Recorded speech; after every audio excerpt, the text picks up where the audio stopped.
and then we put you on. Alright then. Hello, and welcome to UKversus episode 16 now? Maybe 16, something like that. I am once again joined by Richard Plummer, and we've got Nathan the Judge Squire, who's currently in a battle with a small child to get them to sleep, so will be joining us shortly. And today we're going to be talking about standard and retro, something I know very, very little about. I know even less than that. And you know less than that, so we thought we'd speak to one of the UK players with possibly the largest collection of Universus cards that exists in the UK. I know when I was looking at building a standard deck for the side events at the RLE, everyone just said speak to Squire, or then speak to Murray. So they probably have the biggest collections that I at least know of. But before that, and luckily because Mr. Squire is currently battling a small child to get him to sleep, we can talk about the other news that have come through. As on screen, we've had some spoiler cards. Yeah. Let's move over to the cards that have already been spoiled. If I can... Boom. So we've had Incredible Display, The Haunting of Hitoshi Shinzo, Pro Hero Rankings, and Eri Smiles. Alright, so but before we get into what the card text actually says, right, let's just talk about how these cards look. Shall I prepare your cloud? I mean, maybe. I have heard. I don't totally hate them, but it feels like a step back. I don't hate them, but I've seen the exact same thing. It's the same thing Nathan immediately said. It's the same thing that has been said repeatedly on Discord. They look like Digimon cards. Yeah, they look like Bandai cards, and it doesn't have that unique, distinct feeling that made the Universus cards special. I actually really liked the old design, and it was like nothing I'd seen on a card before. And this just feels like they've gone more generic CCG. Yeah. So like the symbols, like whatever, I can get over those. Yeah. Like the card types. Sure, they are you can sort of make out what they are, right? They've got like the sort of faded bar at the bottom, that kind is kind of okay, and obviously there's the glow around the numbers and the text. There's still a bit like, people are going to be tapping their Pro Hero Rankings to pass checks and forgetting it's not a foundation at times, right? Yeah. I hate the fact that keywords at the bottom, especially keyword abilities, like just keyword traits at the bottom out of the way, sure. Keyword abilities, they should have been more obvious. I hate that. I know some people some people are saying they didn't even know Eri Smiles is a action. A lot of people immediately thought it was a foundation just from its stats and its style, which kind of makes sense because when you look at the foundation, it just looks like a kind of full art situation. Yeah, and you've got like the faded bar at the bottom, right? It's so like you've got the blue bar. So I get it, but obviously the Incredible Display doesn't really stand out as a foundation. Yes, they certainly say what they are at the bottom, but it's not necessarily obvious. And from an artwork and sort of display perspective, sure, I get that the artwork's very nice. It's nice and full art, and I understand to an extent wanting to try and cater to collectors, but it feels, again, like I said before, too far a push away from actual like functionality. Well, I mean, it's one of Sam Tate's biggest grievances with the cards that I've spoiled before now, is that there's so much dead space on cards. And if you look at Eri Smiles and the Shinzo card, this is a perfect example of what the update is for, to give more space for art, to show off the art behind the cards and to give them a bit more of a collector's feel and a bit more distinction through art. But then if you look at Incredible Display and Pro Hero Ranking, there is so much dead space that isn't actually being used by characters. I mean, You've got the entire top right hand corner in Pro Hero Rankings. There's a lot of space around Nedre. You have got the lighting, you have got the JP chart sort of on there. Yeah, I mean, well, that's to an extent fine, right? I think like you don't need the whole card to be busy from an artwork perspective for it to be good, right? Like I don't hate that artwork or incredible display from she's the center and the focus and you've got the stuff around it. Like that's totally fine. I don't think that's really a concern. It's just like go on, I'll let you finish though. It's just like the functionality of the cards, right? And then you've got things like this, like the text there, like the white on white. Without that background, is sometimes going to be hard to read. One thing that's massively triggering is the fact that the speed and damage numbers don't line up. Like it obviously matters little, but it's just like. Yeah, it itches the brain. Yeah, the 6 and the 6 damage and the 3 check line up, but the 3 speed doesn't. Yeah, which is that is a little bit. I hadn't even noticed that. It lines up with the block zone. If that makes you feel better. It's the same game we all love, but I think it's overall for me a step back. My only complaint is, my only complaint is they actually added an infinity symbol. I think they should have left the card blank, and we would still understand it can be played in any deck. No. Like I think adding the infinity symbol is fine. We've got Apple in chat saying that he hadn't seen that, and now thanks you for pointing that out because he can no longer unsee it. Sorry, Apple. Yeah. I mean, it is what it is, right? That's just the life. But that's what it is now, right? Yeah. So I mentioned it in the group chat, and I'm very interested to see how they're going to handle backdating or backwards compatibling the character traits, like the Pro Hero Breaker.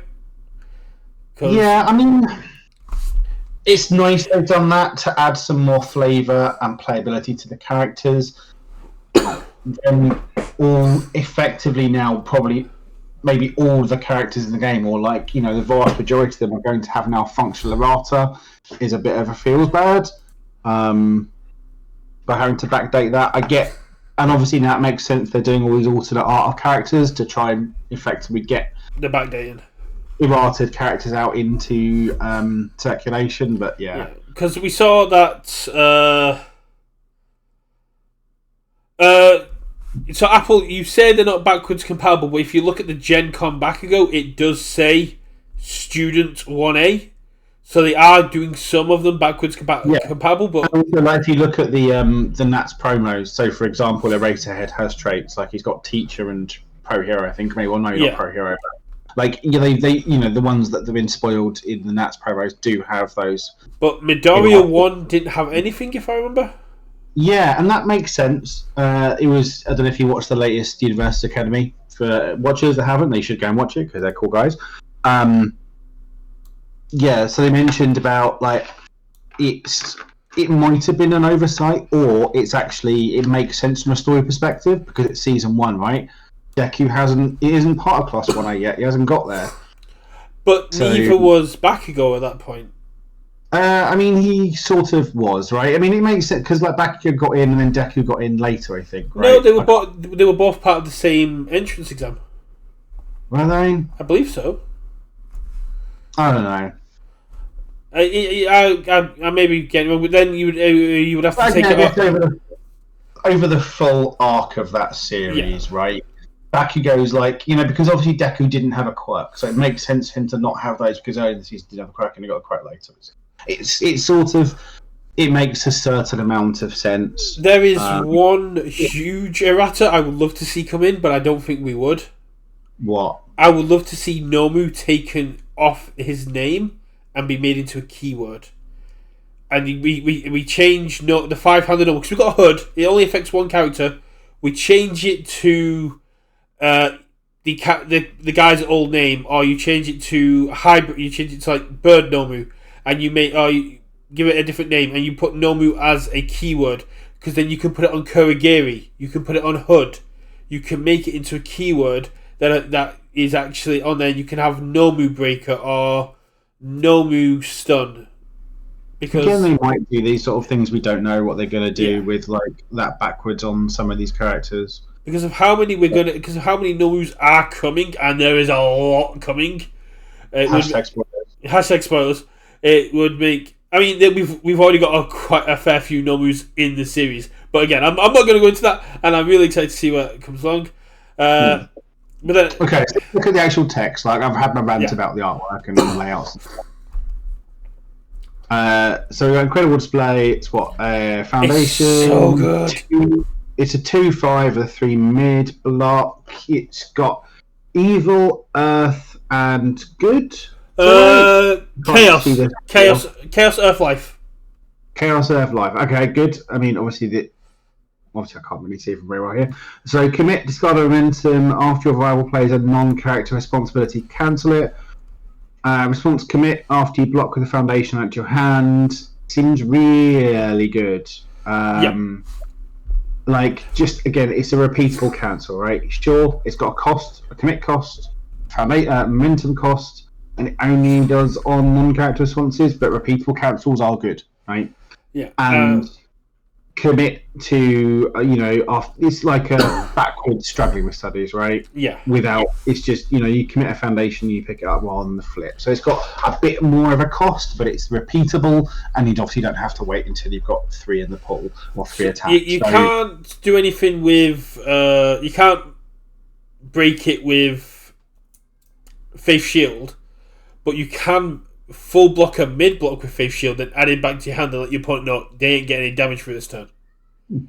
Yeah, or just it's just like, okay, I'll block my ice door. Well, it has to be a foundation. It has to be a foundation. That's the beauty of it. It has to be. If it was just after you block, add it back to your hand. This would be a pretty much a free of in every single deck because be able to block with your big breakers. It's cracked. So yeah, I mean, it's very good. Obviously, these are all ultra rares. Yeah. It feels weird to have foundation ultra rares, but this at least feels good enough to almost justify that ultra rare slot, where something like the other one, stopping for breakfast, whatever it was. Stopping for breakfast is a lot more conditional. You being able to go discard a foundation, discard a momentum, commit this, your ability's offline. Your repeated doesn't ready. Your burst doesn't get the damage. Your I'm trying to think of your back alley doesn't get to build. What on this card? Yeah. No, it says response. Oh, response. Yeah, it's not. Okay, yeah. Well, I mean, even then, it's what It stops rejuvenating. Yeah. Again, there's a cost, right? Commit discard momentum. It stops sound waves. Oh, it's beautiful against sound waves. I didn't even think of that. Yeah. I mean, it gets the damage, but it stops them doing the stacky stack. Yeah. It's very good, and the fact that it's got the 2 abilities, right? If it just had that top ability, it'd be much more niche. Yeah. Because there aren't huge amounts of responses you necessarily want to cancel all the time, and some decks just won't have them that you care about, and there is a cost to it. But the fact that this has got the 2 abilities, both of which are good, it's just it's very nice, and I would be very surprised if it didn't see play. I was thinking because it stops runaway, it stops plus ultra, it stops. I'm thinking this is going to be at least a 1 of 2 of in most decks on there, but we don't know what else is coming. This could be even stronger. Yeah. But again, it's an on-face thing, right? It's an on-board trick, so opponents aren't going to play runaways and stuff into it. So, it just kind of shuts them down. We've got the Haunting of Hitoshi Shinzo. Big first one. We have our first character echo. This has Shinzo Echo, which means we might be seeing a second Shinzo, but this means that our favourite boy Shinzo has the ability to play this twice. Enhance. This attack gains stun 2. Your rival may flip 2 foundations to cancel this effect. Enhance. Draw 2 cards. Your rival may discard a card to cancel this effect.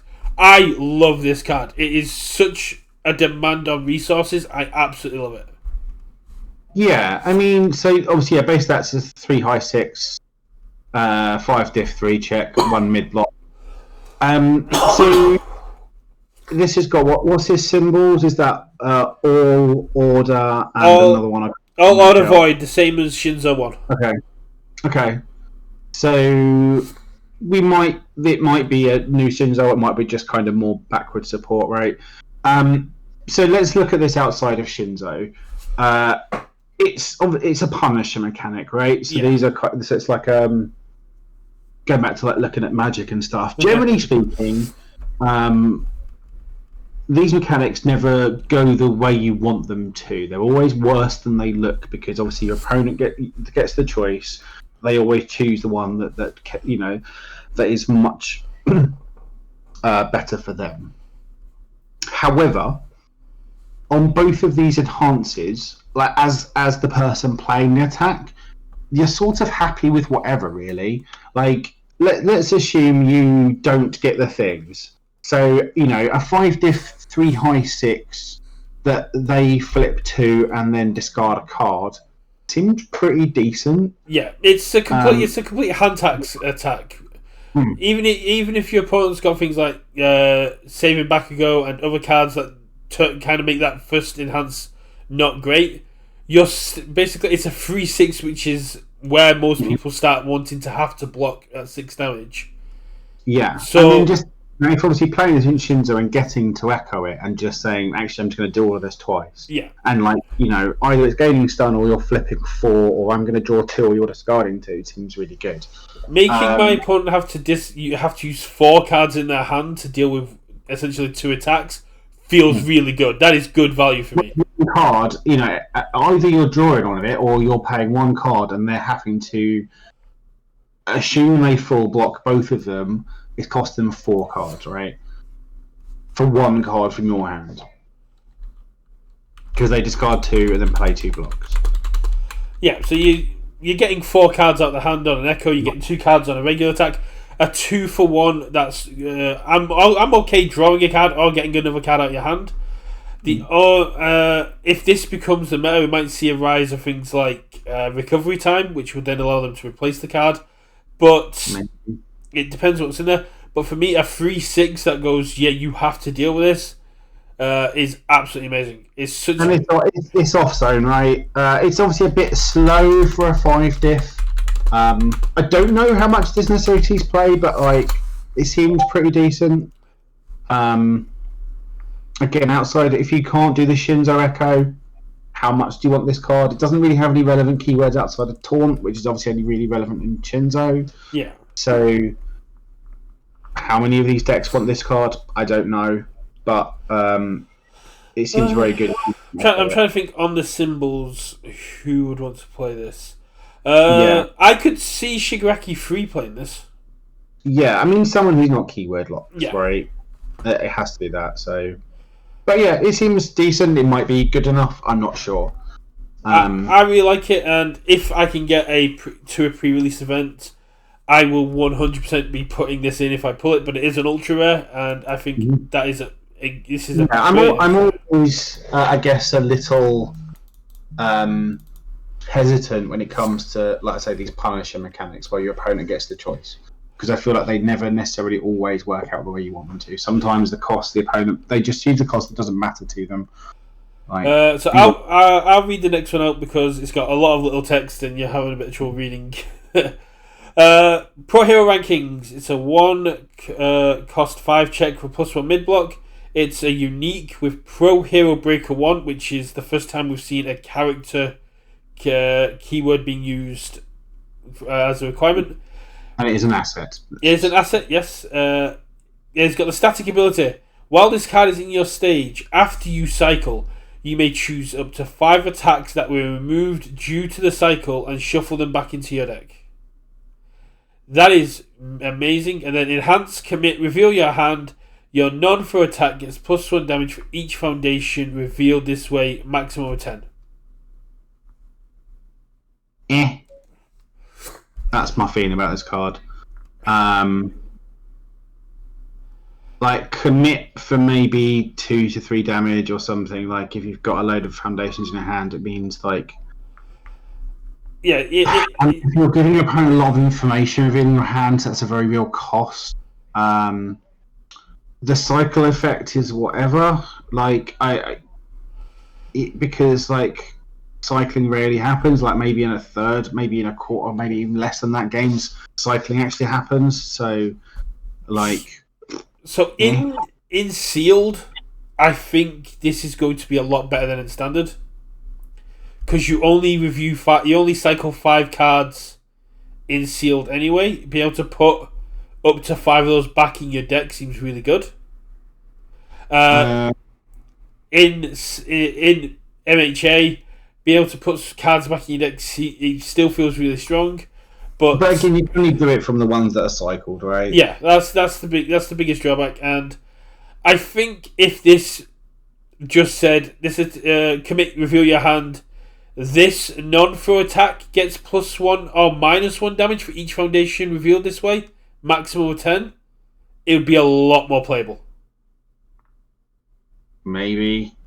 Yeah, I'm kind of out on it. Like, basically, if when trying to evaluate this card, I think you just ignore the static on it and say, does that enhance commit plus, a 1 mid break for 1? Nathan, is that good enough? We've currently got Nathan waiting to jump in, and he has said it kills Night Eye decks.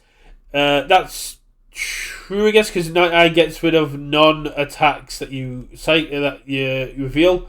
So you're going to be cycling more attacks, and you get to put at least 5 of those back. So it does make it a lot harder to kill a Night Eye. But if you literally got rid of the removed due to this cycle effect, this becomes a lot stronger. If you can just put any 5 attacks that have been removed back into your deck after a cycle, this gets a lot stronger. Yeah, like you might only hit like 2 or 3 attacks in your cycle. Yeah, but I don't think this does enough to warrant a deck slot in my head. Like, again, depends whether that bottom enhance is actually relevant. The maximum 10 feels very weird. So unless you're drawing a whole load of cards, I mean, there are situations where you can draw a lot of cards, and that might be an indication as to what's coming. That there's going to be a lot more card draw, but maybe. But yeah, this card doesn't excite me at all. I think it's a bit underpowered for an ultra rare.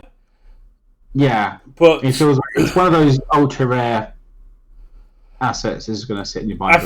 I think this is going to be very good in limited play. I think this is a very good limited play card, just because. Yes, because it puts damage on stuff. It puts damage on stuff, and if you're forced to cycle, I think people are going to overvalue that cycle effect, and I think it's virtually worthless. And then we got the last one before we introduce our guest for today. So it's Airy Smiles is an action. So it's a 3-cost, 5-check, 2 high block. Response: flip 1 foundation. After you block with this card, your rival must play a non-attack card as a next form or part. And then enhance remove. Add 1 foundation from your stage to the top of your deck. So I don't know what you want to do. I don't know why you want that bottom enhance and when you would do it. I guess you can guarantee a block, right? You just need to put that 5 or 6 on top of your deck, so you can check this block / check this attack, because if you need to check a 5 to take your life, right? Sometimes you get those times in the game where it's like, if it's a 3, I fail, I pass the turn, I die on the crackback. If it's a 5, I win. This obviously guarantees that 5. Yeah. Okay. And the top is a hand trap learning the standards, right? Yeah. Which is pretty good. How much? For a 3 check? For a 3 diff, how much you want this in your deck? I don't know. So symbols wise, what is that? Is that good? It's all good. Okay, so pretty much. I've played a lot of Cool Student in the past, and that has a similar effect. I really like that bottom effect because it doesn't say ready foundation, which means you can. No. So you can play it quite late, and even if you have to commit your 6 check or commit a foundation that has an effect on entering the discard during the combat step, you put it on top of your deck, and you can get your 6. It can guarantee you 6. It can put. It can be very conditional. Yeah. So just thinking about it, you've got to make your check with your 3 difficulty action to do that. I don't know. I I don't know when you'd ever want to do that. Like, again, if it was like maybe a 1 difficulty, and obviously you could sneak it in an Australian flag, okay, it doesn't matter if I check a 3, I can pass this, then I can check my 5 guaranteed, and I'm fine. But, like, yeah, a 3 difficulty action to put a foundation on top of your deck feels very iffy. Like, again, a hand trap learning standards, I can get behind that. I don't know when you're playing that bottom enhance ever. It's very, very conditional. But if your opponent is tapped out, if your opponent is in a position where if you check a 5, you win, you play the Airy Smile and you go, I'm going to put my 5 back on top of my deck, and even if it fails, you've got a 3 off the top of your deck that goes. You've got to pass the check for the Airy Smiles, and that's my point, is that it's a 3, right? So let's say you're 4 attacks into your string, and you're like, okay, you just about pass. I can play another 4 on the end. On an 8, if I check a 5, I pass it. Cool. If I check a 3, I don't. Well, you've got to put a 3 difficulty action on the end and make the check on that, which would be on a... So if your 3 attacks into coming on a 6, you check a 3, you let it fail, and that 3's off the top of your deck. Yeah, I guess if this fails, then it doesn't matter, right? Yeah. Because if you're in your kill turn... Because it removes itself, so the progressive doesn't matter. If you pass it, you have to commit 1 foundation and guarantee you can put a 6 back on top of your deck, say. Especially someone like Jiro or Momo or things along those lines. Could be really good. I'm not saying it's a staple. I think its response is a lot stronger. And it's one of those ones that, unlike learning standards, you won't be able to see it coming. And on a high, that's really good. Absolutely brilliant, because a lot of kill cards now are currently high. A lot of stuff that sets up is high. Being able to block specialist sound, specialized sound waves with this, and then go, you have to waste that 6 check you put on top on a foundation. Feels really good. Yeah, I mean, like, again, I think it's all about that top response, and the bottom enhance will come into play like maybe 1 in every 30 games or something. I think. Now, so I think these cards are really cool. I'm very interested to see where this is going now. And we have do you know about the bottom of here? We have had some art spoiled as well. Just like that come up on the screen, while we also introduce our guest today, Mr. Nathan the Judge Squire, who should be here. Oh, and there's now has everything covered with the art. Everything has been covered up by art. While we wait for Nathan to introduce himself, I'm really digging this art. I just wish I knew what the cards did. I'm whatever. Like, they'll get spoiled when they get spoiled.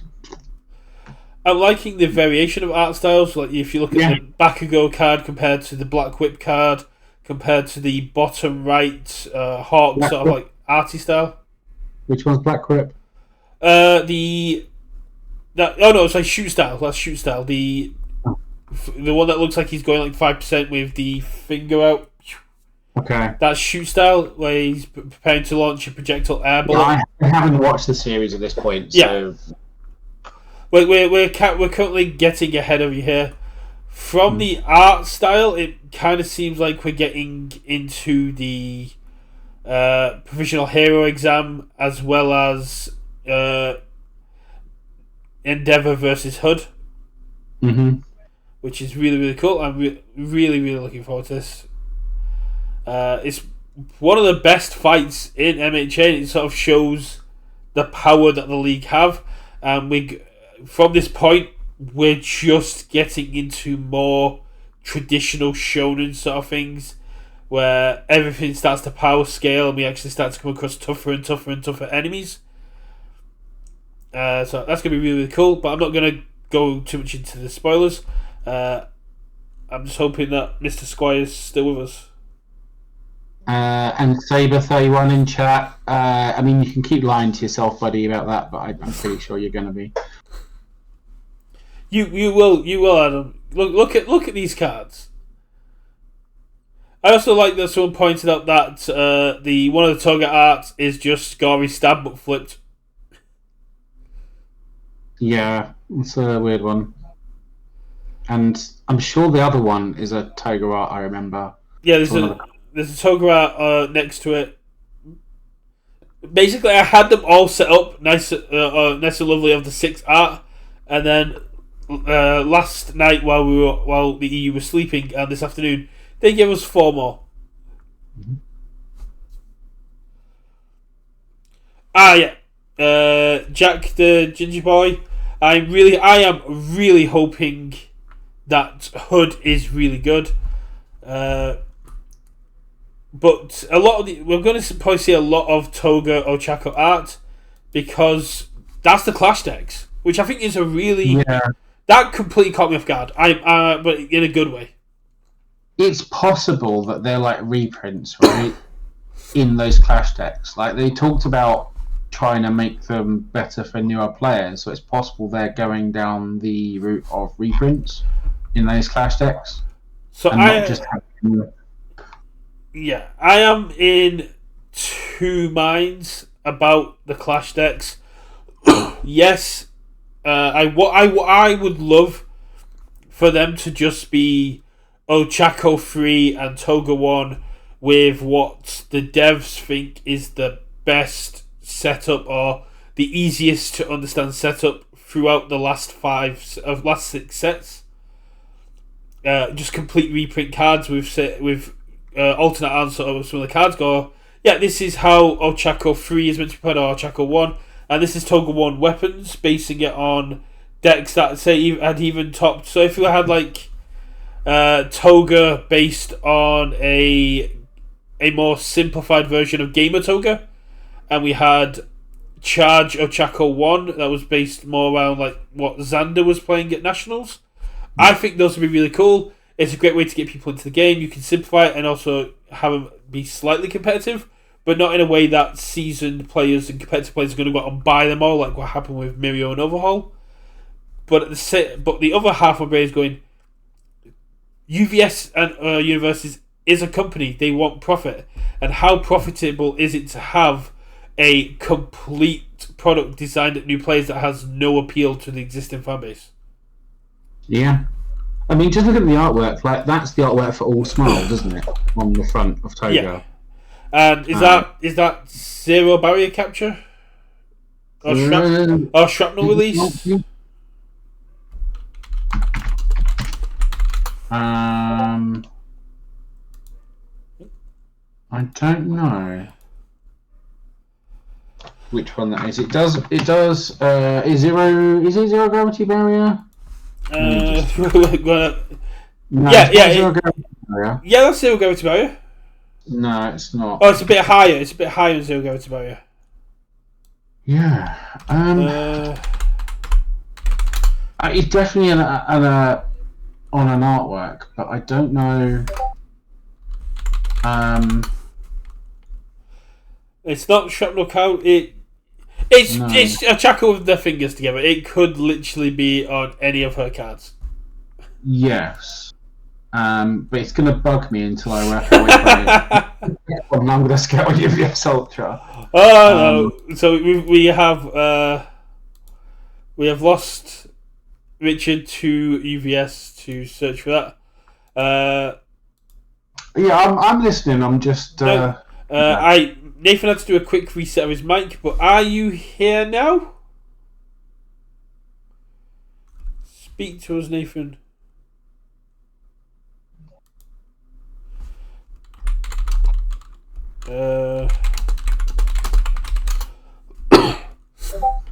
I'm going to take that as a no. Let me quickly catch up on chat because I was looking for that. The Church of Nomu would embrace HUD as the true Nomu successor. I was really hoping it would just be Nomu with a 2 next to it, but I doubt that's going to be the case.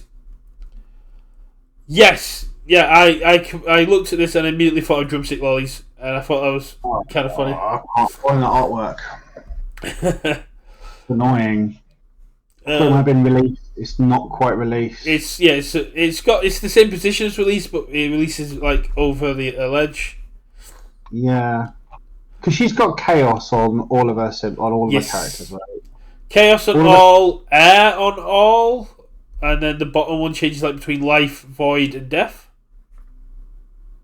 Why do I know so much about Chaco? Double jab hub wasn't a Chaka card. Come on, man. That was just sitting right there. But yeah, no, I think this is a great move. It would have been very easy to make it Endeavor versus Hood, but Ochako versus Toga is steering into the waifu tax. It immediately gets the new players more interested because these are characters that are more popular with fans, and I think this is an absolute great one. Yeah, I was going to say, sorry, but I can't find anyway. You get special internet points if anyone actually works out what card that is, if it's a current existing card. Adam says can't find the Ochako art on any cards. So yeah, I could either. Yeah, so that may be a hint as to one of the alt art or special cards that we're going to get from Ochako. Because yeah, I mean that would be a way of making these sell to existing players and that feel like make existing players feel like they don't have to. Is if they put older cards in there with alternate art, right? Some people are going to chase it. Some people look at it and like, I don't care, right? So, I think that would be the ultimate way to make it. If you made into all the cards in mechanics set at new characters and used all the reprints, but they were all reprinted art of just pure Ochako and Toga. That is a good middle ground that is going to get new players coming in, and then you're going to have a lot of people buying up there just to get the alt art cards for the decks. Yeah. The main issue is then, do you include the alt arts as XRs? Because you're going to have those shiny magpies going, I like this Toga SE card, but I wish it was in foil. Yeah, again, they might do the thing like they did with like the Challenger decks where they put in that special booster thing of foil versions or arts or whatever. There's some stuff they could do with these. We'll have to see if they've changed the format of them. I doubt they have in terms of like the content. But it'd be interesting to see what they do. I think these are going to be more along the lines of the Mirio overhaul, where you get two of pretty much everything, and go from there. Okay, so Nathan has done some testing on his mic, but I still can't hear him. No. Is he on the call? Looks like it. Yeah, he's on the call. He's there on the Discord call. You're kicking the Apple. Are we living now? There we go. Oh yeah, there you go. So we'll before we get introduced, Nathan. Apple apparently is kicking the XR habit. Going cold turkey after Nat's deck. So your first job, Nathan, is to make sure that doesn't happen. We have to make sure that Apple continuously keeps buying up the most popular XRs just for the sake of the secondary market. I mean, Mike always comes out with, I'm going to drop these sort of habits, but never actually does. No. But yes, this is Nathan the Judge Squire, aka the biggest Monoma enthusiast in the game. Come at me, anyone in NA that thinks they're bigger. You are currently collecting everyone's spare Monomas for a project for a big event coming up, and you've judged the last two RLEs along with Apple and Murray. But for Nationals, it's time for you and Apple to come into the stage and show us how the game should be played. I mean, very bold statements, but yeah, we've decided we're going to hang up judging for a bit and actually throw down in the arena again. That's fair. And obviously Nathan's also another member of the Cult of the Storm. Yes. I mean, that was quite magical, to be fair. We both created a deck, went and tested. I played it at my locals, then I got a message off of Richard about 5 minutes after locals completed saying, I need your deck list. Yeah. Yeah, I think that came from Apple to Brett to me. Yeah, so Michael messaged me saying that you were playing J-Roll Storm after our video came out, and he was saying that it wasn't based on Richard's deck at all. It was something you'd come across organically by yourself. And because Richard was still umming and ahhing about even turning up at the hourly, and talked such a big game about J-Ro, you wanted to keep pushing it to make it the best. So I wanted to look at your list, and it did inspire you quite a bit, Richard, I believe. Yeah, no, I did make changes off the back of it. I think the main one was Save Million Strike, which was really, really good. Yeah, just that spot momentum to be fueled up on your specialists to just keep going in. Yeah. But, yeah, there's plenty more people out there in the cult. I know Crossfate on Discord has been jamming it a lot on Dabby 1. So, that one, I came across from William Howard. He's not playing it himself. What? So we don't need to dox the man. So it was made for Tam's next subathon. So during Tam Ricardo's next subathon, get well soon, Tam. He's been very ill over the weekend, so we hope you get well soon. But his next subathon, he'll be playing Dabby 1 Storm, which seems really cool. And we looked at that deck as well. I haven't got the Storms to build it myself, but once I have them, I'll probably build it and bring it to locals myself. Yeah, and I think after obviously our match on stream against Liam with Storm, he's now got the bug, and I think he was playing it on a Chaco too. No. Yeah, the cards just so much fun, man. I have looked at it on Mina 1 as well, because you get to play Storm for free, then play more things for free, which seems really fun. But we're not here to talk about Storm. We could talk about Storm all day. That's a separate topic. Okay. We are here to talk about what the new side events that have been added to hourlies and to nationals, which are standard and retro. We know nothing about this topic, so I sounded the horn, sent out some messages, and Nathan immediately went, yes. You could need this, and I had to get ready. So Nathan, as I was saying at the beginning, people at the hourly would tell me you probably got one of the biggest standard collections in the UK, if not Murray slightly pips you out. But yeah, but I think Murray gets an advantage because he was a distributor at one point. Whereas I had the let's say collector side of things. When people bought out the game from local play groups, I just ended up with their stuff, and it's just kind of like grown and grown and grown, and kind of got out of control at one point. We've got downsized a little. We've got Apple in there saying that he bought out our collections.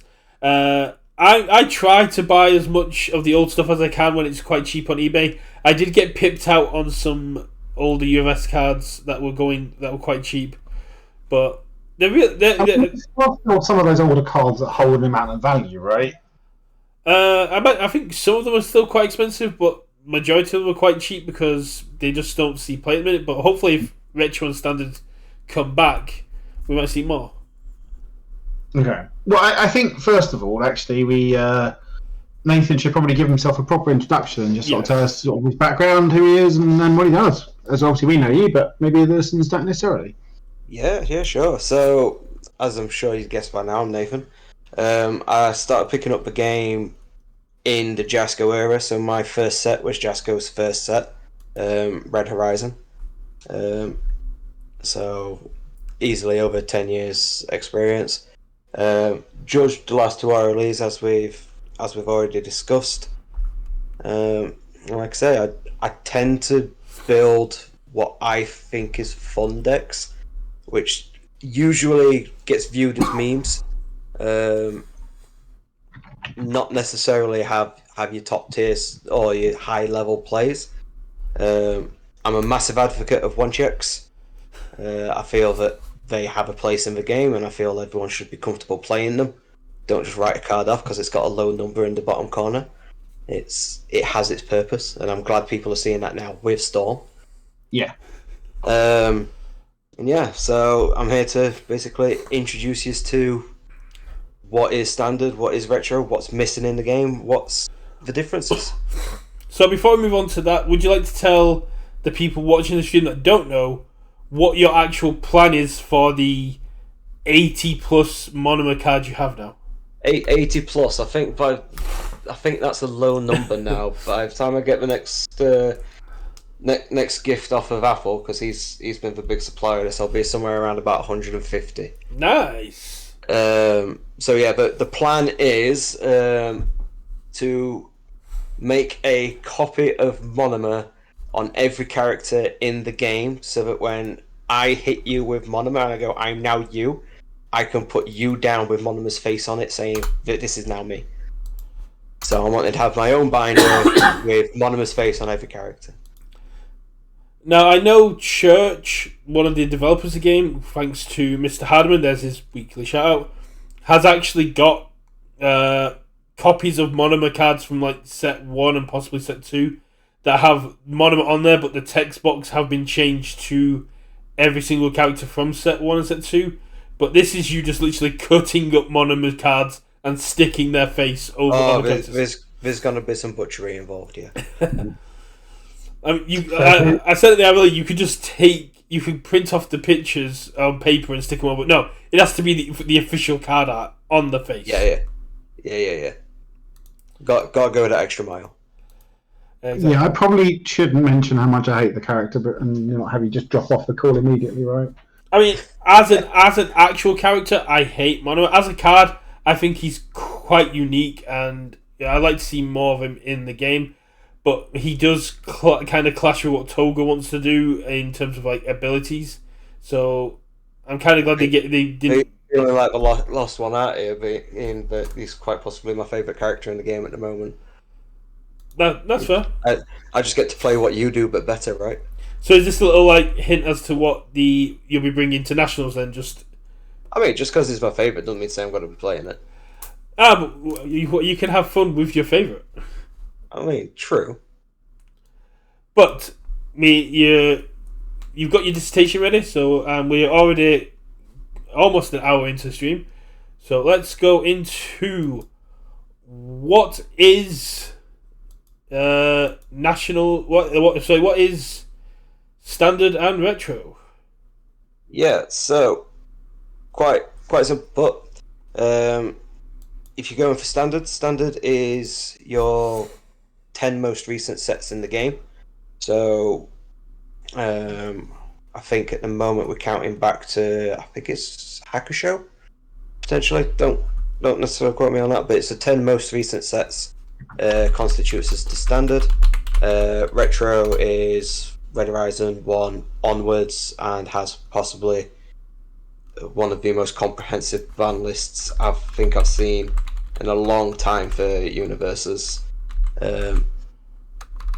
The core mechanic of the game between the two formats and MHA is the exact same. The mechanic does not change.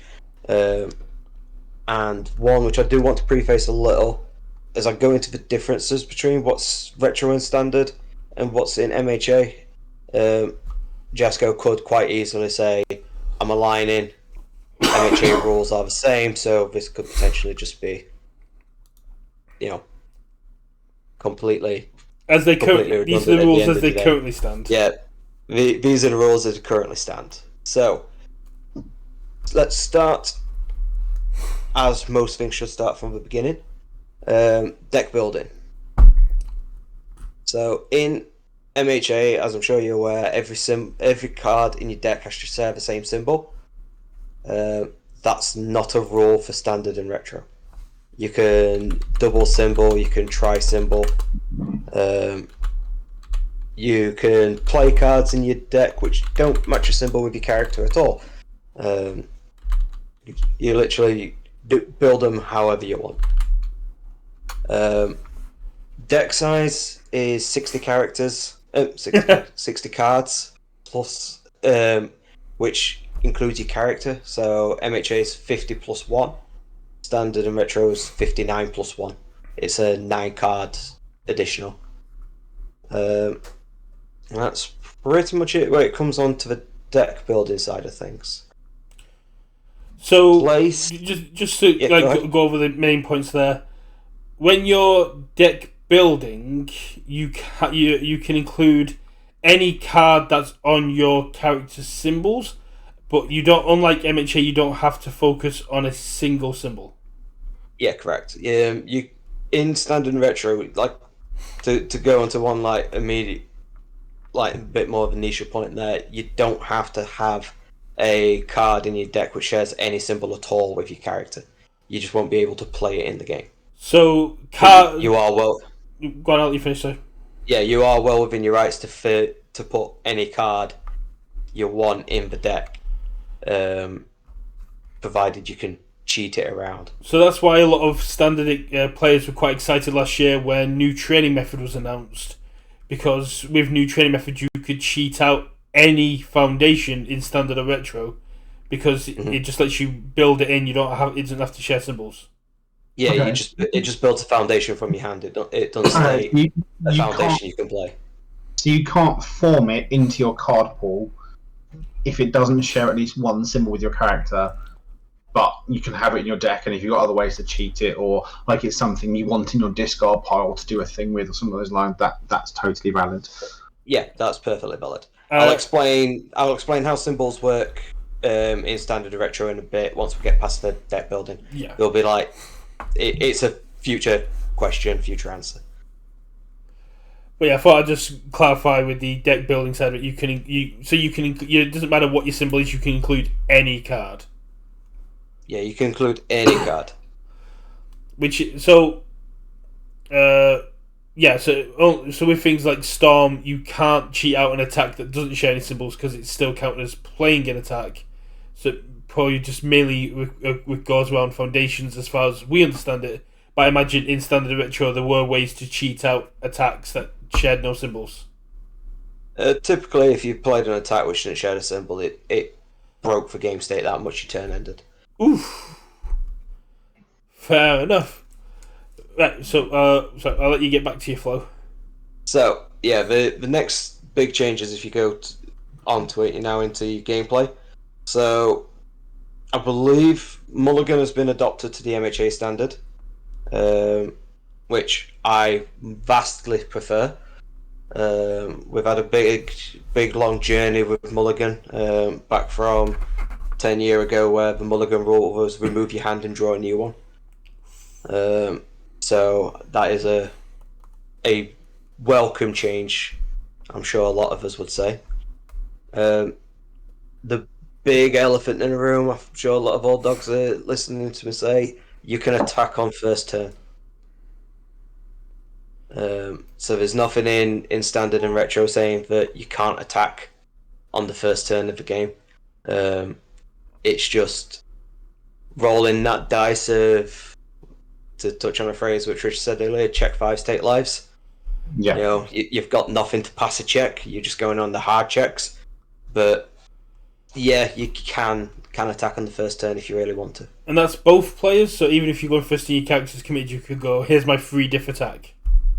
I believe so. Yeah, I think it was at one point first player couldn't, but I believe that got changed. So you can just drop attacks out and just keep going. There was, at one point in the history, there was a Worlds deck which was just a character and 59 attacks. Whew. Yeah, and the attacks just cheated difficulty. They ignored progressive difficulty. The character said if I play mids, my checks get +2, and the entire attack lineup were mid. So all you're doing was checking 5s because all your checks are now getting +2, and you're lowering difficulty and you're ignoring progressive difficulty, and it just went in. That sounds really intense. Yeah, thankfully she's on the extensive ban list. Yeah. So, going on to that, the next thing on play, this is where your resource symbols come in. So to touch back onto the question, which I said would be a future one, your resource symbols have to chain in your card pool to your character. It has to be the same symbol from the last card played, chained across every card in your card pool and to your character. So, say if you I don't know, you've got fire on your first attack. Fire has to chain across every card you play in that card pool. If you clear your card pool, you can select a new symbol. Does that apply to blocking as well? Do all the blocks That applies to blocking. Yeah. Anytime you're interacting with your card pool, a single resource symbol has to chain across every card in it. Do you have to pick that when you play your first card and say, I'm chaining fire this turn? Like, no, you typically don't have to declare what the symbol is you're playing that turn. Right. You just have to monitor it as you're going through, and if you get into that game state of, I don't have a symbol which chain, then that last form you've tried to play fails and your turn ends. One thing which tends to trip people up is they think they can change partway through. So say you go fire, good. You think that, oh well, I've got that connection. That don't count. No. Every card needs to have the same symbol. But you could go fire attack, capture evildoers, clear 3 cards, then go good. Yeah, Yeah, that's perfectly fine. If you clear your card pool, you can change symbol. It's just provided every card in the card pool matches the symbol. Does that apply? Well, go on. Does that apply to face down as well? If you have no resource symbols in your card pool because they're all face down. So when you have a face down card, you would then tell the opponent what symbol that would have. So face down cards would have a symbol of your character, or I believe it should potentially change that to be they have all symbols of your character. So say face down cards don't break the game. No, so if you've been launching, say I launched a fight, I played Wing Nomu, and then I echoed it, and then I flipped it, but I did that say twice, and then I went to play a different symbol on my character that didn't share a symbol with Wing Nomu. It's still technically my card pool, but so can I play off symbol from the chain that I've currently started? Yeah. Okay. Face down cards don't disrupt your resource symbols. Yeah, that's why I double check because you mentioned card clearing, but I guess it makes sense if you've got no resource symbols in your card pool. It's kind of the same. Yeah, it's a similar deal, and we'll touch on to that when we later on when we're talking about lost effects for face down cards. I'm trying to think if there's anything else quite initially, any major big ones. I mean, I guess the other big one, which I'm assuming we got onto, is obviously the different keywords that exist in the game, and obviously there's we'll get into that when we go into the actual cards. Yeah. So turn structure's the same. Yeah. Yep. Turn structure's the same. Apart from, like I said, you can attack you can attack on your first turn. Your resource symbols only matter in your card pool. That's pretty much the major big ones for mechanic wise, from retro and standard into MHA format. The other one that I don't know if you're going to touch it when we get to attacks as well is check based enhancers are a new thing as well. Yeah, so that's a pretty good point to bring up here. So you'll typically see if you start looking at your cards in the pool for retro, you'll have enhance or E, as it were. They just like to use the letter, not the whole word, and then 4+ in a bracket or 5+ in a bracket. What that is it's a control check cost. So you just make a check against a difficulty denoted by what's in the bracket. So you don't take into account progressive? Yeah, you don't take into account progressive difficulty, anything like that. It's just the difficulty denoted in the bracket. You can commit cards to pass the check as normal. It's not a check to play a card. So when you have, say, like there's some assets with a response saying after you make a control check to play a card, that check gets +2. You won't be able to do those responses, but it is committing foundations to pass checks or committing cards to pass checks. You can work off of those, and if you don't pass it, you just fail to pay the cost. So similar to playing in actions enhance or a hand-based enhance, you have to exactly that. Yeah, you have to pass the card first, but you don't. This doesn't take into account progressive. Exactly that. Okay. Anything you want cleared up or don't quite understand, Richard? No, I think the only other thing probably worth, I don't know if that came up later on, is worth pointing out is obviously a lot of these old cards, as you'll notice on the right hand side on Rekka Shingeki, it has no block zone because it doesn't have a block.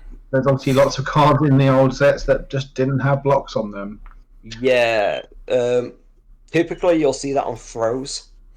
So, if you're going through one of like the design philosophies at one point was to balance a throw, it didn't get a block. Okay. And then that started to get phased out.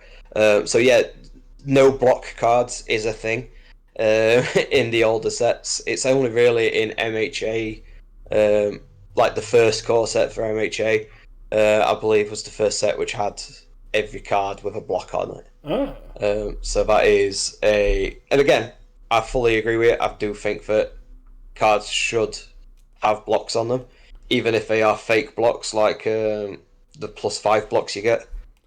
The other thing, I think that's just a way of like balancing that out, right? Like, I think if you think this card shouldn't have the flexibility of being able to be blocked with, you just ramp up the block modifier and say, it's just like a balancing mechanic on it, right? And just obviously there's ways around like determined and things like that, but I think just having that block modifier there and just it's also for me it's tidier for some certain mechanics and situations in the game where it looks for a printed zone. So there's things which say like the printed block gives damage equal to its block.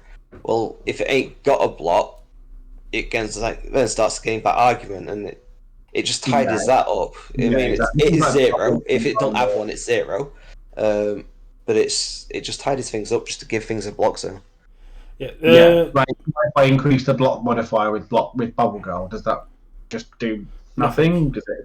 Yeah, it still doesn't have a block, so it still can't block. Yeah. The other thing I'm quite interested in, I'm sure somebody's explained to me at some point, but it's been pushed in my head. Looking at Takeda on the screen, some characters are gendered. Was that impactful into the game? Yes. So this was a phase out as well. So I think the best probably. Yeah, for the most part it was information which weren't required. So if you go all the way back to Red Horizon 1 and a few sets in, not only did your characters have gendered, they had a height, they had a weight, they had a blood type, they had a full stat profile in the bottom right, just above the control check. Then they phased it out to just be gender, and then that's phased out entirely.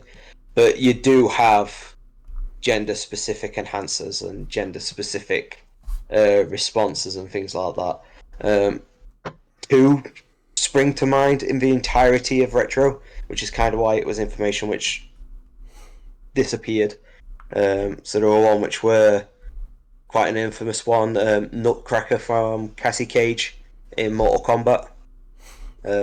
It gained 4 damage if your rival's character was male, because you're hitting them in the groin, so it hurts a bloke more.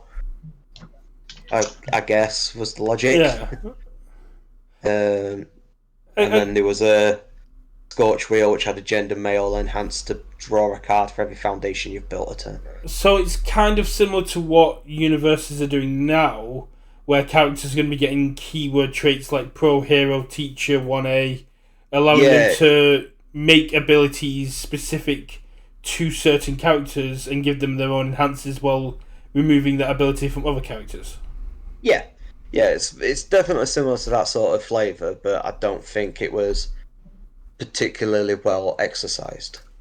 Yeah, no, I think doing it based on personality / profession characteristics are a lot better than doing it on gender. I think. Or blood type, just the A positive breaker 2, just being like, I think there was one, if your blood type is O, draw. You draw a card. That's it, the only blood type one I've seen in a while. But that information when you're seeing it and if you're looking at it, you start getting confused. For the most part, you can just disregard it.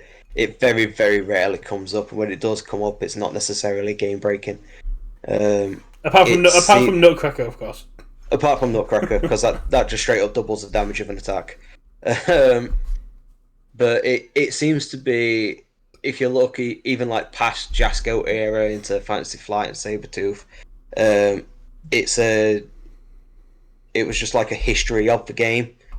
The characters always had them, so they always got printed with them, and it was only when it came to Jasco, it's like, well, they never actually do anything with this information, so they stopped printing it. If that had kept going, we could have had some really interesting Stain cards. Potentially, yeah. Because Stain starts working around the blood types. Yeah, because Stain's ability changes depending on the blood type of his opponent that he ingests. So Stain attacks, but if your opponent's got O positive, they freeze 3 foundations or something.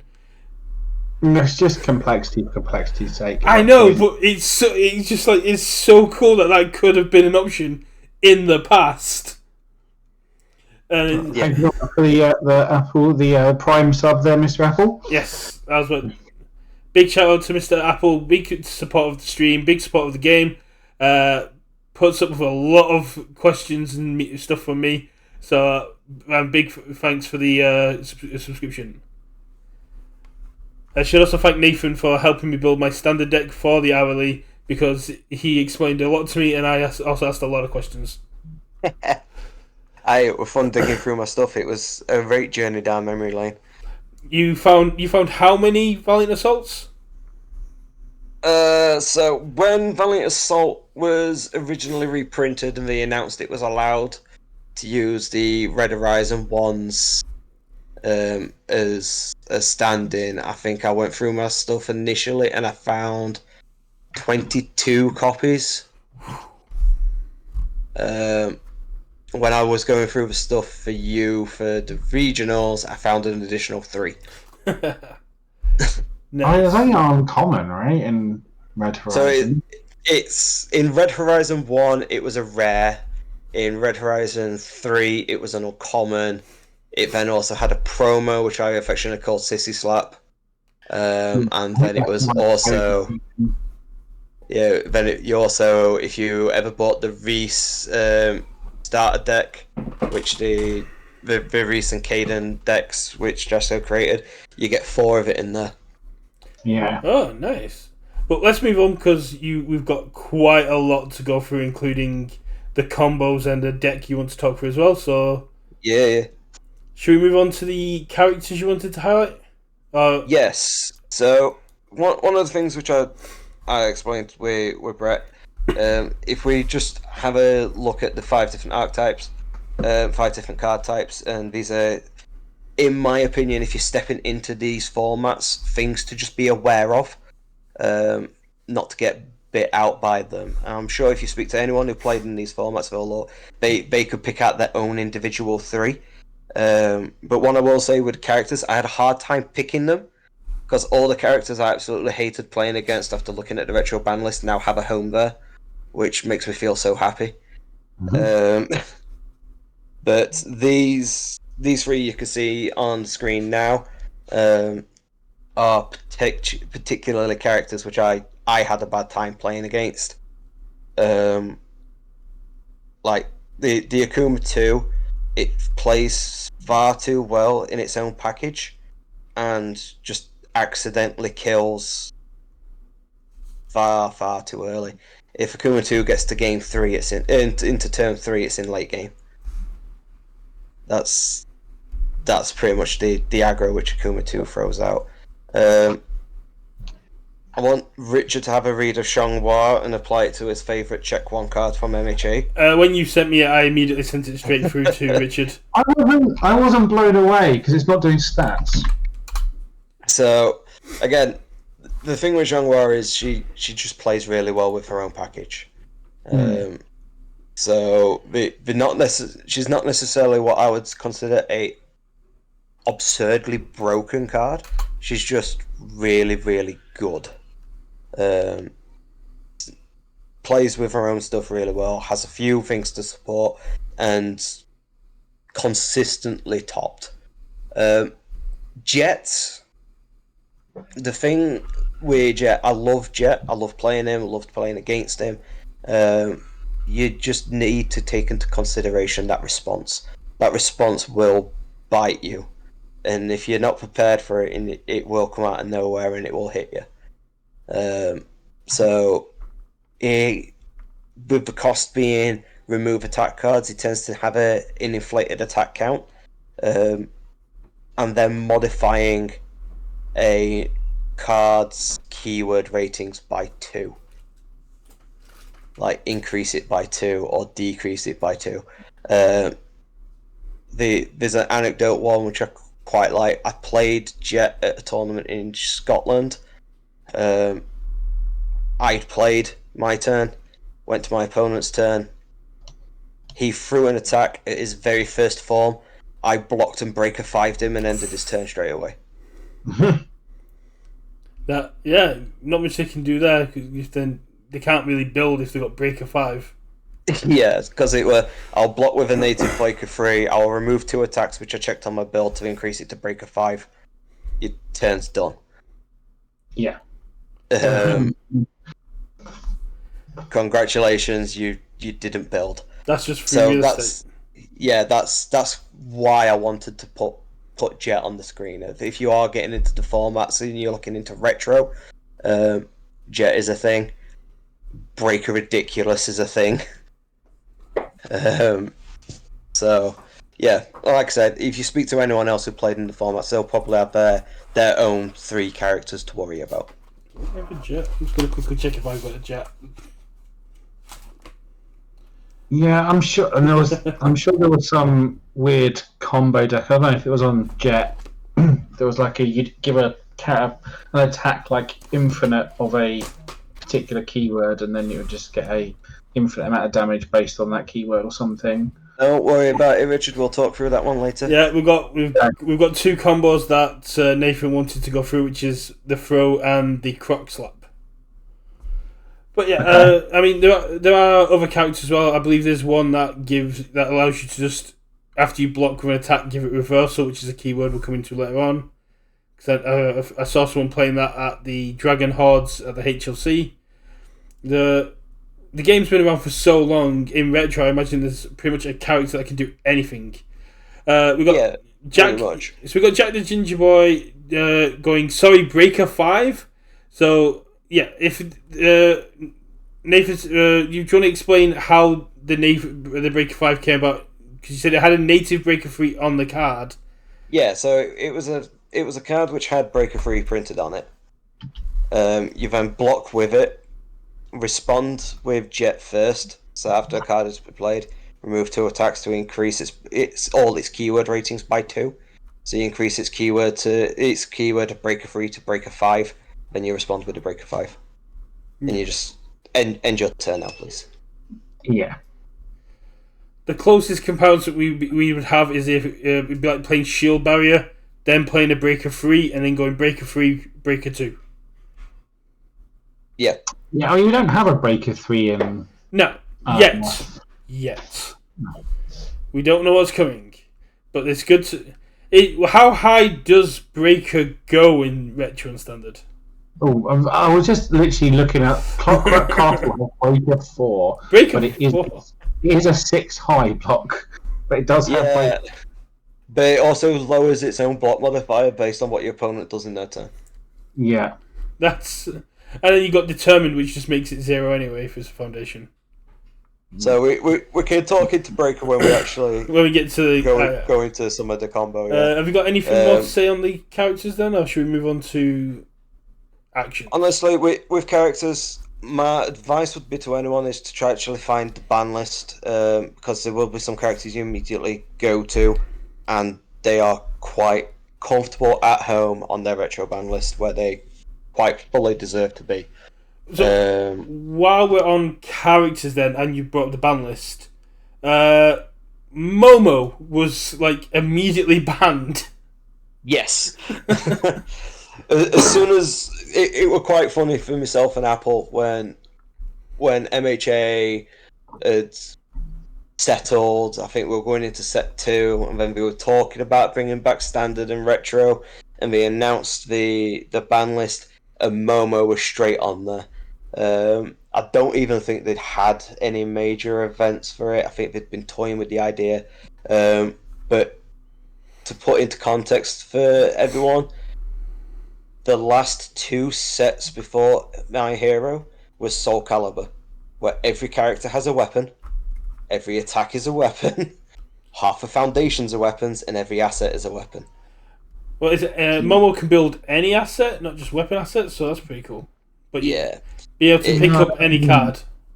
I think there's just too many busted weapon assets that she just gets to cheat, right? Yeah.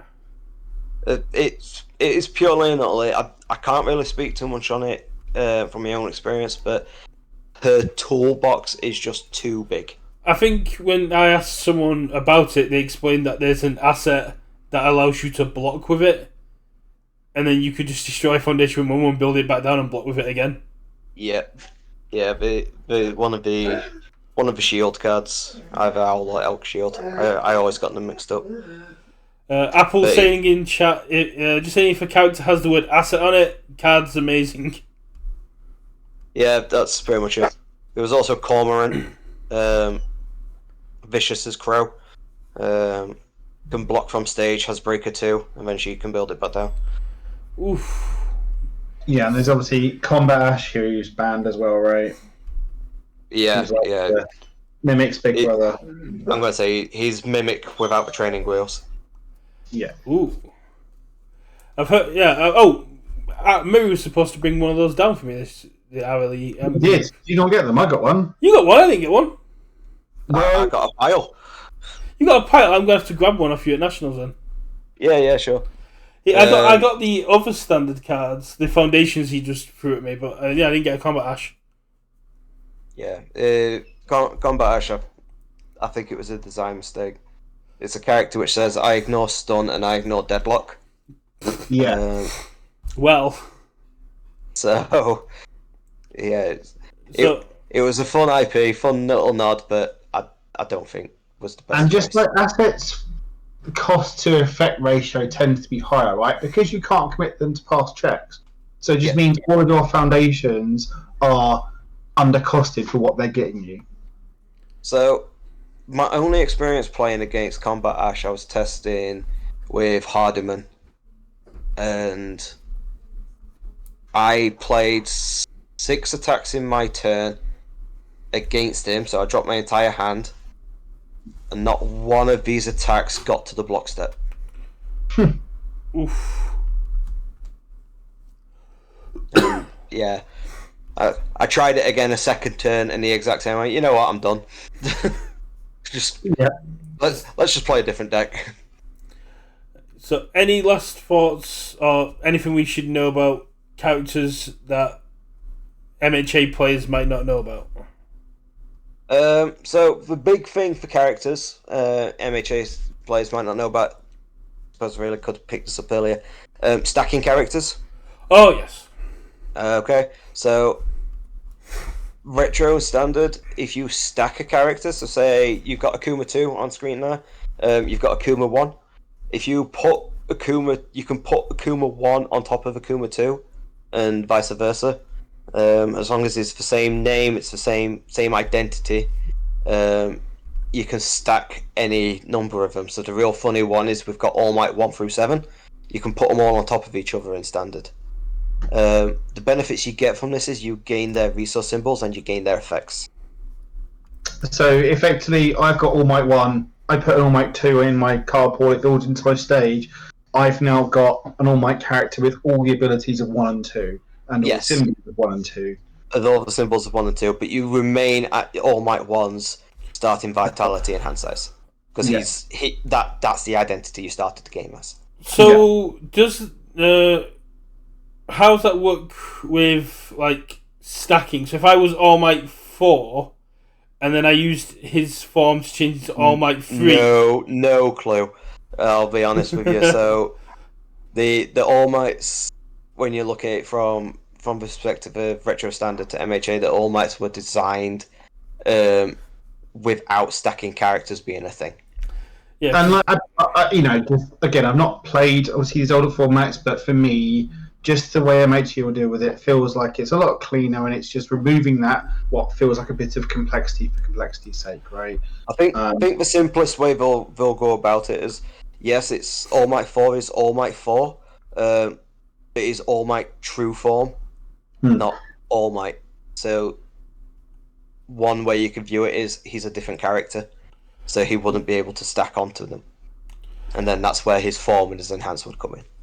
So the other thing that you brought up as soon as you mentioned Akuma 2 is something I struggled when I was setting this up for, is when you just mentioned Akuma, is how do you tell 1 and 2 and 3 and 4?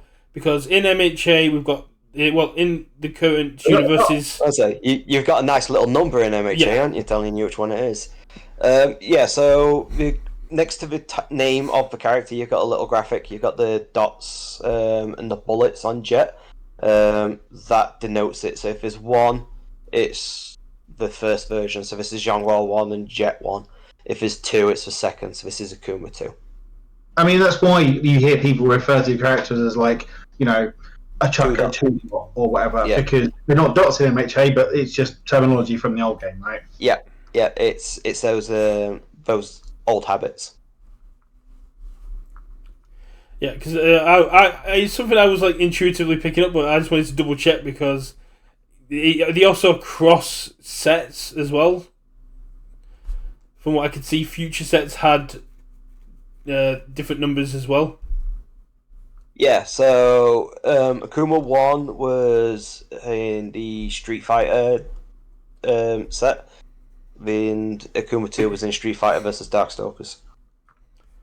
Which is kind of cool, but for those of us who are like experienced with MHA where sets follow each other, but Street Fighter and Street Fighter versus Darkstalkers were separated out, weren't they? They weren't just like sequential. Yeah. You had different sets in between them. Like Mortal Kombat and Cowboy Bebop, I believe, was in between them. Which is something, as MHA players, we're not quite used to, is just having these characters come back with the 2s after several sets have already come out. Yeah.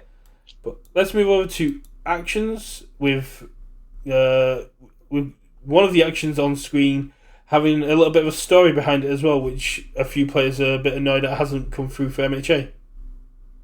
Actually, one thing just before we just quickly, as a very brief interlude, was just to mention, and I think it's worth probably bringing up is Quan Chi, right?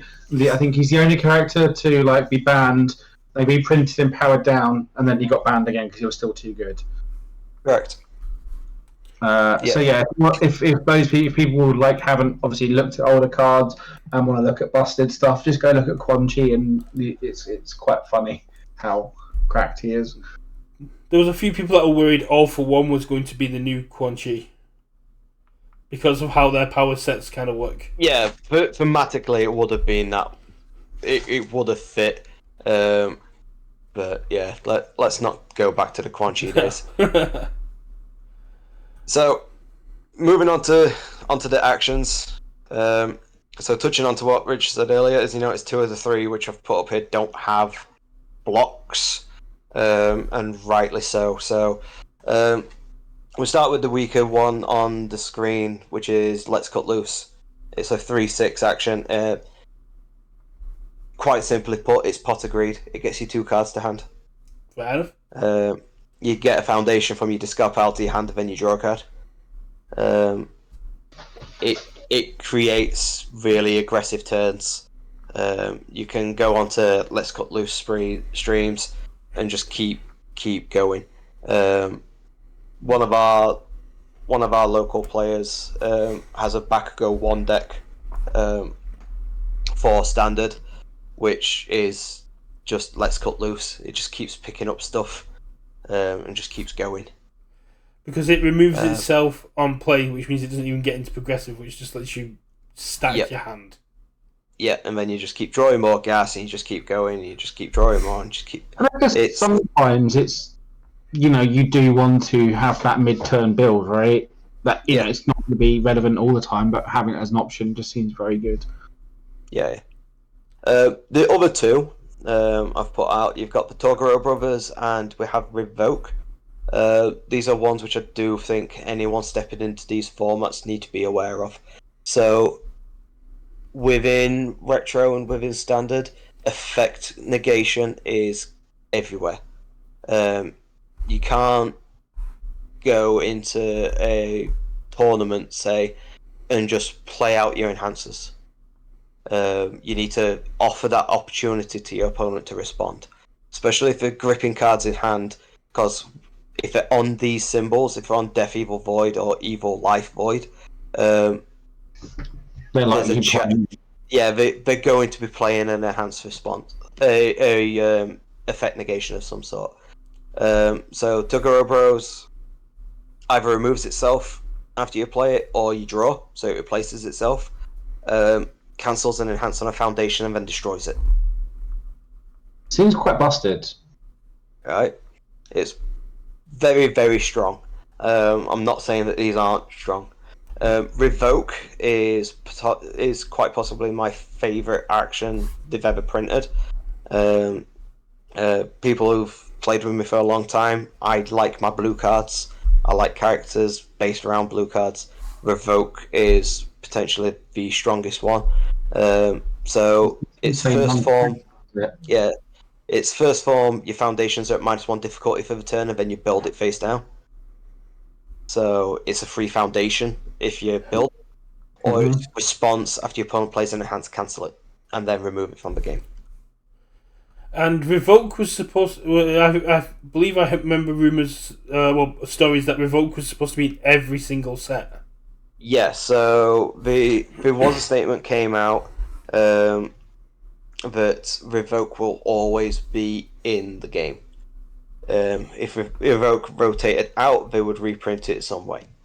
And then we've moved to MHA, and then we've got Nullify, which is Revoke with a momentum cost. So I don't think we'll see a Revoke in MHA, because argumentatively you've got a fair version of it. Yeah, and the big thing is, right, they've tried to make the characters untouchable, right? So Revoke doesn't say non-character. I think that's like the biggest thing. It's like that 100%. That is definitely where it is. It does not care where the enhance comes from. Does not care what cost you have to play, what its source is, or anything like that. Revoke just said no. Which is it's kind of huge. Nullify can cancel like non-character stuff, right? Can cancel character stuff at very high cost. Yeah. It's a two momentum discard cost to cancel the character effect, isn't it? That's where I say, but it's a fair Revoke. If Revoke comes back into the game, I'm saying stopping for breakfast stocks are going right up. Yeah, it won't come back. We've got Nullify at home. We've got Revoke at home in Nullify, right? They're not going to print like the fixed version of it and then just print the normal version. All I'm saying is if you think my numbers for Valiant Assault were big, I'm waiting for the day Revoke comes back. Because the amount I found going through that stack, I'm set. So there's like two more, I guess, actions that I think I'm aware of. A Bang and is it Templar? Yeah. So Bang, funnily enough, was on my free cards. However, checking the ban list again, it is on there for retro. So I dropped it off first. So it's banned in retro. So that could be for multiple reasons. One, it's strong.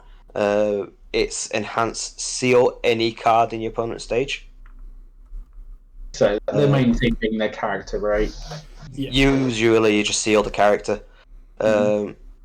And then that's the character done for the turn. So if you play it in MHA viewpoint, you're squaring off against Nomo, you just go bang, done. Right, continue my turns now. I know in the lead up to set 5, Apple was Adam was kind of saying that he expected a Bang reprint, because it did thematically kind of fit in with the quirk of raising bullets, and it'd be really interesting to see how Bang went into the MHA. I think we were more thinking of a Bang adjacent retrain, similar to Nullify to Revoke. Kind of, yeah. And you got it on Chronostasis trigger instead, right? Yeah. But that you can't use that defensively, which is a shame. No. Yeah. The other thing with Bang is it accidentally killed as well, so it had a response that after your attack deals damage, your opponent loses 3, and then you draw a card. And doesn't have the can't remove them below 1 clause.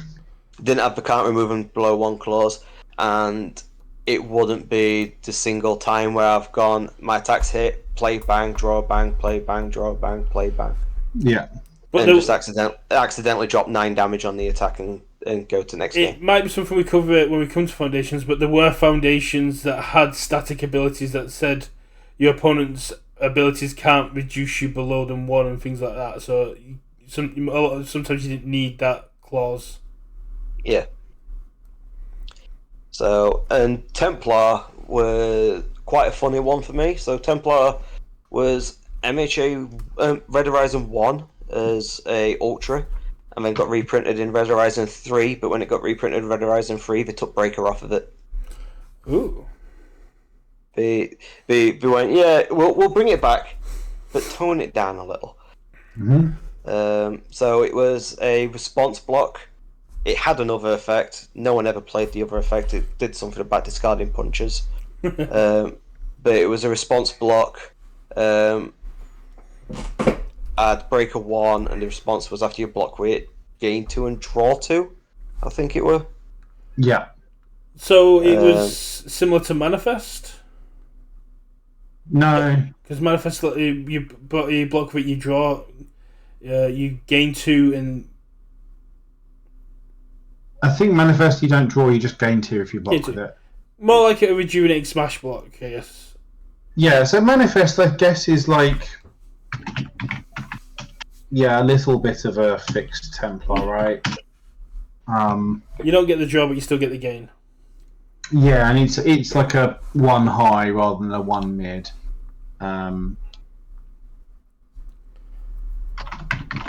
Just trying to think of cards we can, when we talk about the cards that aren't on screen, cards we can compare them to so people can... Yeah, and obviously you've got the redo smash like response. Yeah, but that's a lot more limited.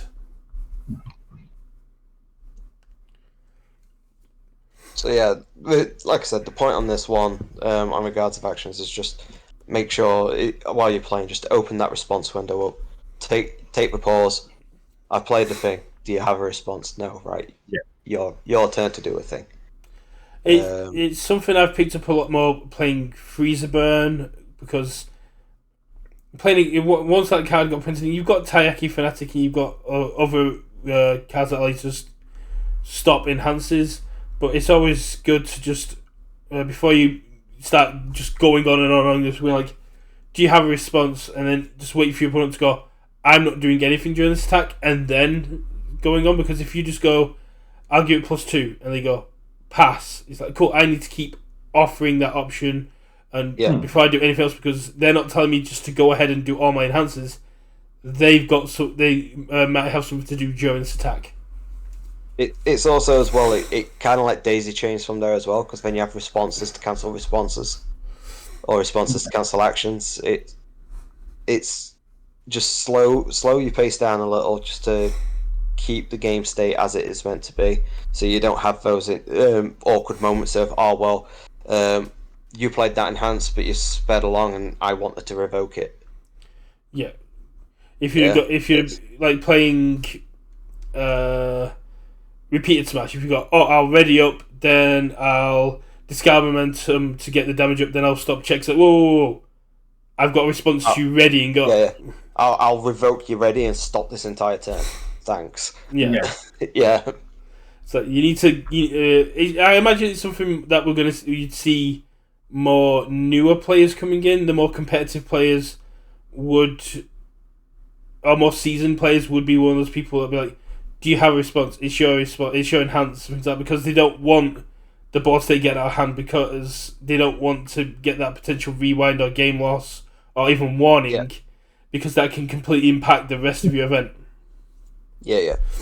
It's always like it's it's sort of good tournament practice, right? For it doesn't really matter what format or necessarily what game you're playing, right? It's you play at a good pace, but you just need to ensure that you are communicating with your opponent, and it doesn't necessarily always need to be verbal passes of priority and stuff like that, but just give that kind of almost like 1 or 2 second pause, especially where you think you know, again, most of the time you know when things might be coming, like in terms of like responses and stuff like that.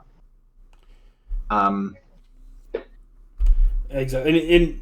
No opponent's gonna berate you if you go, I just need 10 seconds to read my cards, check my discard.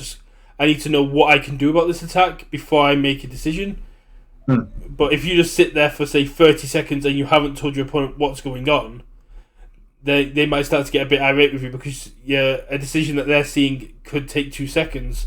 They don't know what's going on with you. So if you're just like, I just need a second to think because I need to deal with this attack, it'll be fine. Communication's key. Just letting people know what exactly is going on. Yeah. I mean, that's a conversation for a different time. That's more etiquette and gameplay when we talk about here. Yeah. Apple is saying... there's a lot more... There's a lot more interaction on the stack almost in the older formats. Apple's in chat saying, asking for response / enhance should always be done. I know people say play it out, but what happens when you end the enhanced state and go, oh, I had a stat reset. I was waiting to play and you didn't give me a chance. I get that. Again, it just comes down to good communication. You just need to communicate with your opponent. The main issue I've got with that is I've had people online playing against me before and they'll go pass, and they're like cool, and then you go I'll give you 3 damage, and they go pass, and I go cool, I'll send it, and they go, oh, I've got an enhanced, and then I'm like, it's too late now. You can't go. I know I got more enhanced than I can put in it, but I'm happy with my attack the way it is. I passed. You passed. I passed. It goes to block, and that's not how it works. No, that's exactly how it works. That's why you have to be very close. That's the game. That's the game. You have to. Go, if you have a mouse of the enhanced step. That's the whole point. Yeah, especially when you're playing people like Tiger or they do Hawks, or if they've got a Spooky down. You need, or even Mirio, you need to bait out these attacks. So you don't always put all your enhances on an attack. And that's why, as Apple said, it's very dangerous to go, just keep going pass. Because your opponent could out of nowhere go, yeah, I'll pass 2. And they go, oh, I don't get to interact with this attack anymore. And it gets sent and I die.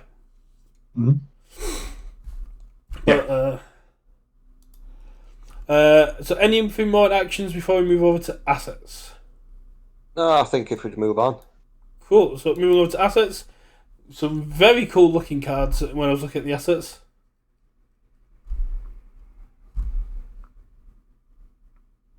So yeah, again, these are the 3 big assets for me which jumped out. The Soul Calibur promo, primarily for the bottom response. After a weapon attack is played, seal it. Like I said when we talked about Momo being banned in Standard and Retro, there's a lot of weapon attacks when you're looking at these extended formats. There's a lot of weapon attacks in MHA, never mind in the extended format. And this is an asset which every character can play, which just says, yeah, I'm not dealing with that attack now. Yeah. Just... You play your Star Strike, just know it's sealed. Yeah, cool. You can have your foundation, you can have your enhancers on stage, you can have whatever on your character. I'm not dealing with what's printed on the card. End of string, Homeroom Comet, get sealed. No powerful for you. Yeah, exactly that. So, typically, from what I saw when this one was printed, it was relatively new towards the end of Standard's life, into the pandemic period and then into MHA. But it was typically seen as a one-off in pretty much every deck. Any deck could play it. Any deck could play that bottom response to say, seal this weapon. Yeah, because it's infinity symbol, so yeah, and if there's so many weapons floating around, it kind of feels like you need at least one in your deck to be able to handle what's coming at you. Yeah. like particularly for myself, this was a card which I didn't have until the other week when Murray quite happily gave me a load. It just felt bad building a deck in person and going, I could be better with Soul Calibur. Mm-hmm. You know, but that's, like I said, it's just one to be conscious of. Swordfish number 2.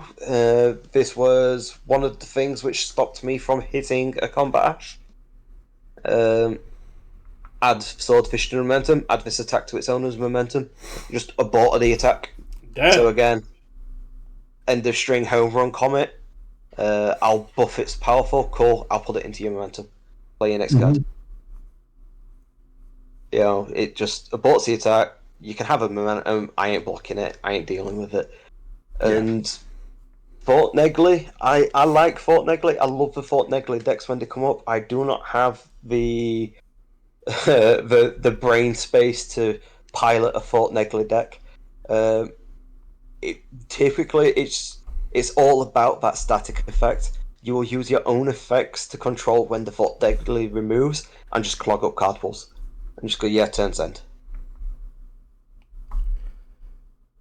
But like I said, these are big ones for me. There's some other ones which we're thinking on. You've got Psychedelic Mushrooms, which is mimicry, but much cooler sounding. You'll have version of Twisty Surroundings as well, right? I can't remember what Maze Castle or something. Yeah. You've got. There's a lot of the assets in MHA are like spiritual successors to what's available in Retro and Standard. I don't know why they didn't just reprint Maze Castle. It's the exact same card. They just toned it down. It's pretty much the exact same. They toned it down in its block modifier. That is it, and its symbols. But then it's like I said, you've got to remember where assets situate in Retro. So if you look at your Soul Calibur sets, every character has a weapon, and that weapon is represented as an asset. So there's almost an asset for any situation which you want on any of the symbols that you're playing. If you're playing a particular game style, there's a weapon asset to support that. So they are around quite a bit, which again, touching on to a previous point, was kind of the issue with Combat Ash. Yeah. So there's not really much to go on for with assets. Let's move now. Attacks. Attacks were probably going to be here for a while because lots of new keyword abilities, lots of broken stuff they can do. Yeah. So my big 3 for the attacks: Bamboo Bind Slice, aborts an attack. So they started getting into this habit of we're just going to abort attacks before they get anywhere. So discard momentum and another attack from your card pool, and after your opponent plays an attack, you remove it. You just, again, I'm not dealing with that. Let's go to your next thing.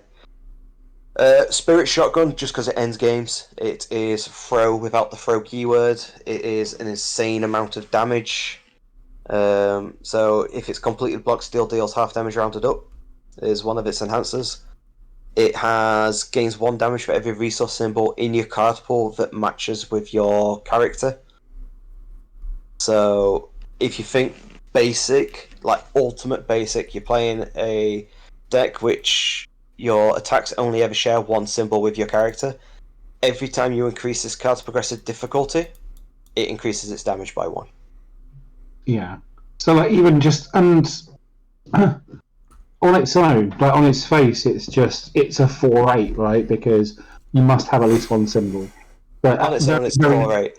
If you play it in a deck which matches all itself on its own, it's a 4/10. Yeah, without anything else in the card pool. And then the deadlock key of destroying 3 of your opponent's foundations isn't nothing either, right? No. So this is also why I chose Spirit Shotgun and Missile Launcher. So these are, for me, the reasons why you wouldn't want to go to deadlock. I don't think, and I've said this to you both at the regionals the other weekend, I don't think there's a significant deadlock threat within MHA which says don't go to deadlock. when you're looking at Spirit Shotgun, destroy 3 rival foundations. Missile Launcher, give it +3 to all its keyword ratings. The closest Powerful the closest thing we'd have to Spirit Shotgun would be Plummeting Punch, which is the flip one, commit one, destroy one. Yeah. So if we move on to Missile Launcher now that I've touched on it, it's Stun 2, EX2, Powerful 4, Deadlock gets +3 to all its keyword ratings. So if you go into Deadlock, it's now Stun 5, EX5, Powerful 7. If you play it in Jet, which gives all its keyword ratings +2, it's now Stun 7, EX7, Powerful 9. It kind of snowballs. Yeah. And then on top of that, it's Other Enhanced, discard top 4 of your deck to give it 4 speed or 4 damage for a low 3 for 6 printed. It's a really, really good card. Oh yeah, definitely. It literally was the reason no one went into Deadlock. The existence of Missile Launcher basically said you play at 10 foundations max. These are definitely the kind of Deadlock enhancers we need good to kind of get hold of. I mean, if you're wanting to stop decks going to 30 or so foundations, like the regionals the other week, you need the powerful Deadlock, in my opinion. I think it's a fine line. I think too weak, you end up in the situation like we was the other week. I think too strong, you never go into Deadlock, and we might as well not bother printing them anyway. I think it's a fine line to toe, but I think the current Deadlock in the game just needs turning up a little. Yeah, I mean, there are definitely some cards where you feel like you're not allowed to like, like Viral Seeds and Porno Punches. Like, those are cards, if I see my pros playing, I'm like, I'm just not allowed. Yeah. I've played games where I've had like 2 basic trades down and my opponent goes, oh yeah, I definitely can't go into Deadlock. But I've never seen like the +2 to all the ratings kind of Deadlock. If I saw that, I'd be like, yeah, I'm never even getting close to Deadlock because I do not want to get hit by Stun 5. I'll stay at 8 or I'll stay at 9, and I'll make sure in every single deck I build I have a Destroy Foundation cost. Yeah. Because that happened to me at the hourly. It was a case of I didn't have many Deadlock outs. So it was like, guess I'm going into Deadlock, and even on stream, it was like even against Momo, I dipped into Deadlock, and I was like, I'm okay at this point, but if I'd have seen any card like this, yeah, I'm just staying at 10 and keeping a 5-card hand. Yeah, that was the situation you ended up in. So that's why I'm saying I think potentially Missile Launcher is over-adjusted against Deadlock. I think somewhere around about Spirit Shotgun, just destroy 3. I think that's a realm where we can sit in. Because it also gets them back out of Deadlock, which means you can't... Gets you out of it, yeah. Yeah, you can't do multiple Spirit Shotgun Deadlock answers, but Missile Launcher, you can go Missile Launcher, and then just abuse that Deadlock. Yeah. Yeah, 100%. But yeah, this is like the sort of realm of where you're looking at for your attacks. Just to highlight as well, I don't know if you could clearly see on that. If you're looking at like the power of the cards, Bamboo Blind Slice is the rare. Mm-hmm. Oh wow, yeah, the other ones are uncommons. Damn. The other ones are ultras. Ultras, don't okay. get me wrong, right? The Spirit Shotgun and Missile Launcher are ultras, but Bamboo Blind Slice is a rare. So it's very much similar as it is with MHA, which is one of the things I do quite like, where just cause the rarity isn't the highest rarity doesn't mean to say it's a bad card. Yeah. You get good cards in lower rarities. Yeah, I mean, there's always that power scaling through rarity. Yeah. That's the case in every single collectible card game ever printed, but that doesn't mean that it means that common cards are not playable. It just means that inherently ultra rares tend to be more powerful, but they tend to be a little more niche sometimes. Exactly. Except for 100% Smash. That's something which I see more and experience more in this game, is that everything is playable to some extent. There's a few outliers which really, really aren't. Like, I don't care what effects you stick on it. I'm not playing a Div 4 Foundation. But your ultras tend to be. They are like turn enders, game enders. They're not the be all and end all. No, the ultras almost tend to sort of be your flagpoles for what your strategy is doing, right? So, like, looking at something like a howitzer impact cyclone or a frigid heat wave, like my howitzer, that's my game plan for what I'm doing with my fury build. My frigid is like, okay, and that's what I'm doing in my ranged build. And then it's the exact same. It's the exact same philosophy in standard and retro. You look at Spirit Shotgun, you go, right, my game plan is clogging up my carport and then going for the big shotguns. Yeah. So you'll do it the opposite way. You'll play the shotgun and then play foundations, which add themselves to carport for cost. So you establish Spirit Shotgun as the core of your deck, and then find the best ways to utilize Spirit Shotgun with foundations, actions, assets. Things like that, yeah. Typically, like for myself, I ended up using Missile Launcher a lot just as a means to add 4 cards to my discard pile. That's fair. I don't mind if the attack hits you or not. I'm just milling 4 cards. Yeah. And like just a base 3 low 6 stun 2, or actually no, it's going to be a base 7 low 6 stun 2, or 3 low 10 for stun 2. Doesn't seem bad. I mean, it's got the 2 check, right? But still, well worth it. Yeah, it seems pretty good as a baseline, right? Like, it does enough. I mean, compared to some of the MHA 2 checks, this seems like a lot better. Yeah. So while we're on attacks, I'm sure MHA players like myself, Richard, have been on Universus cards, UVS, and they've seen in the keyword section a lot of keywords that are not featured in MHA. Would you like to give us a rundown of those keywords, how they work, and how they interact with each other? 3 I can think of. Oh, there's more than 3. Are you sure? About 5, I can think. Yeah. So we'll go with the one which is on screen now. Bamboo Blind Slice has the keyword reversal. Yep.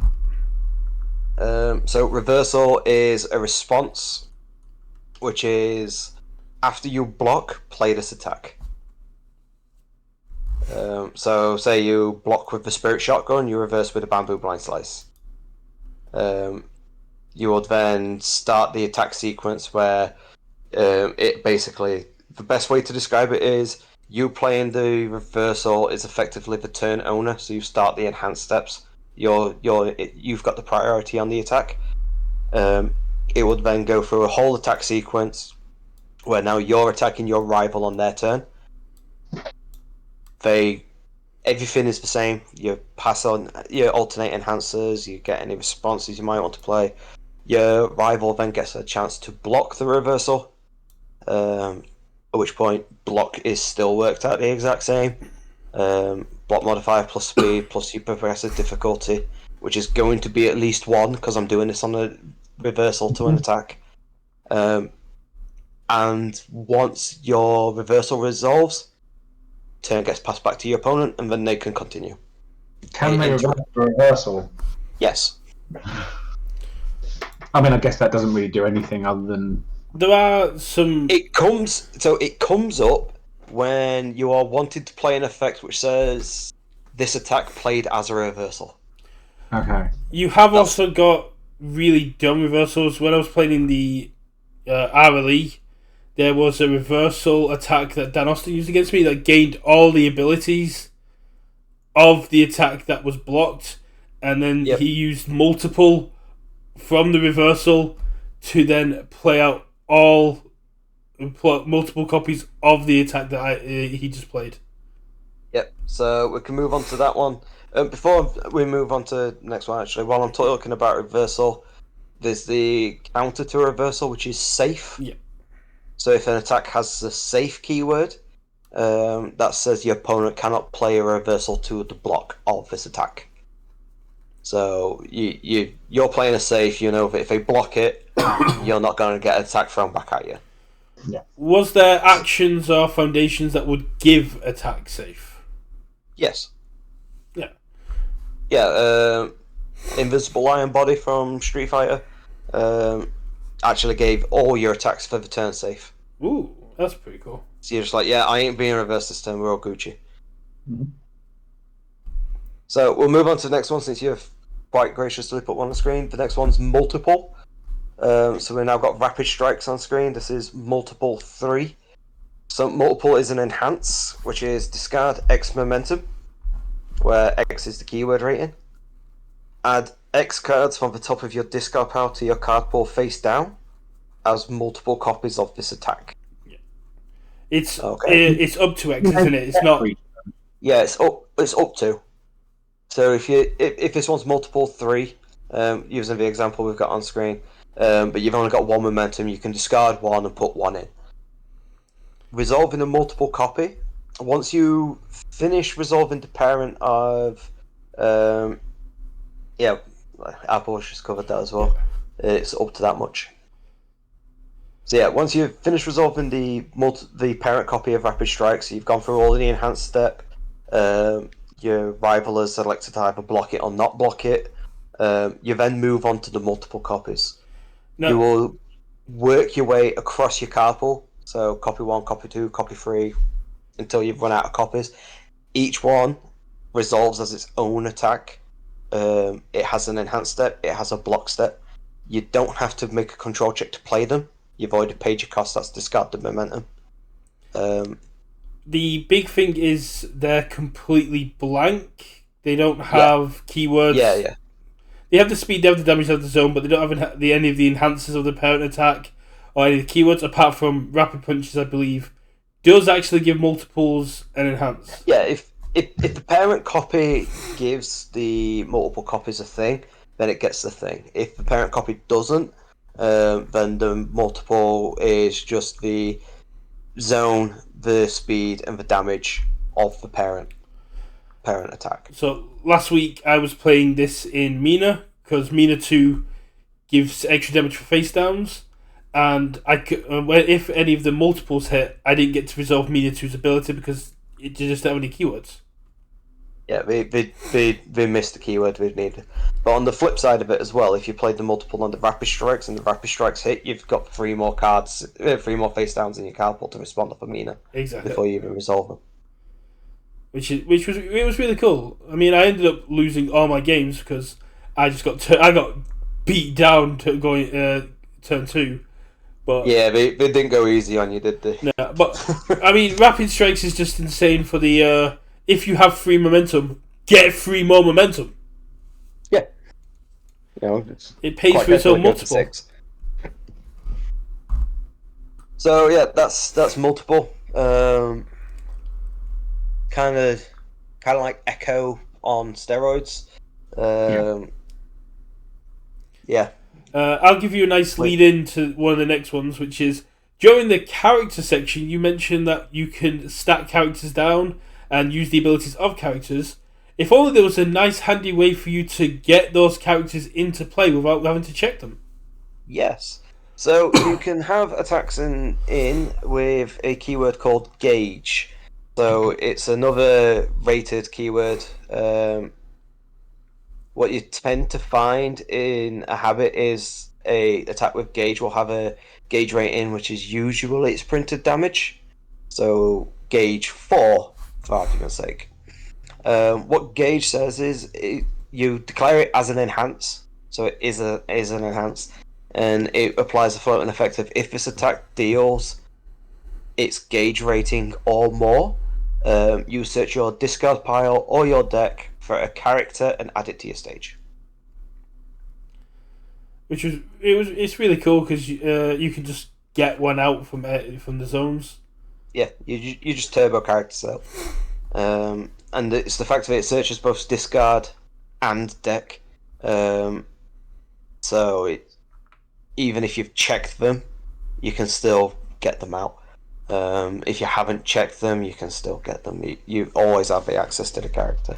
And then it becomes a really big mind game with your opponent when you've popped out Gauge and now you're like, boom, really don't want you to get that second character out now.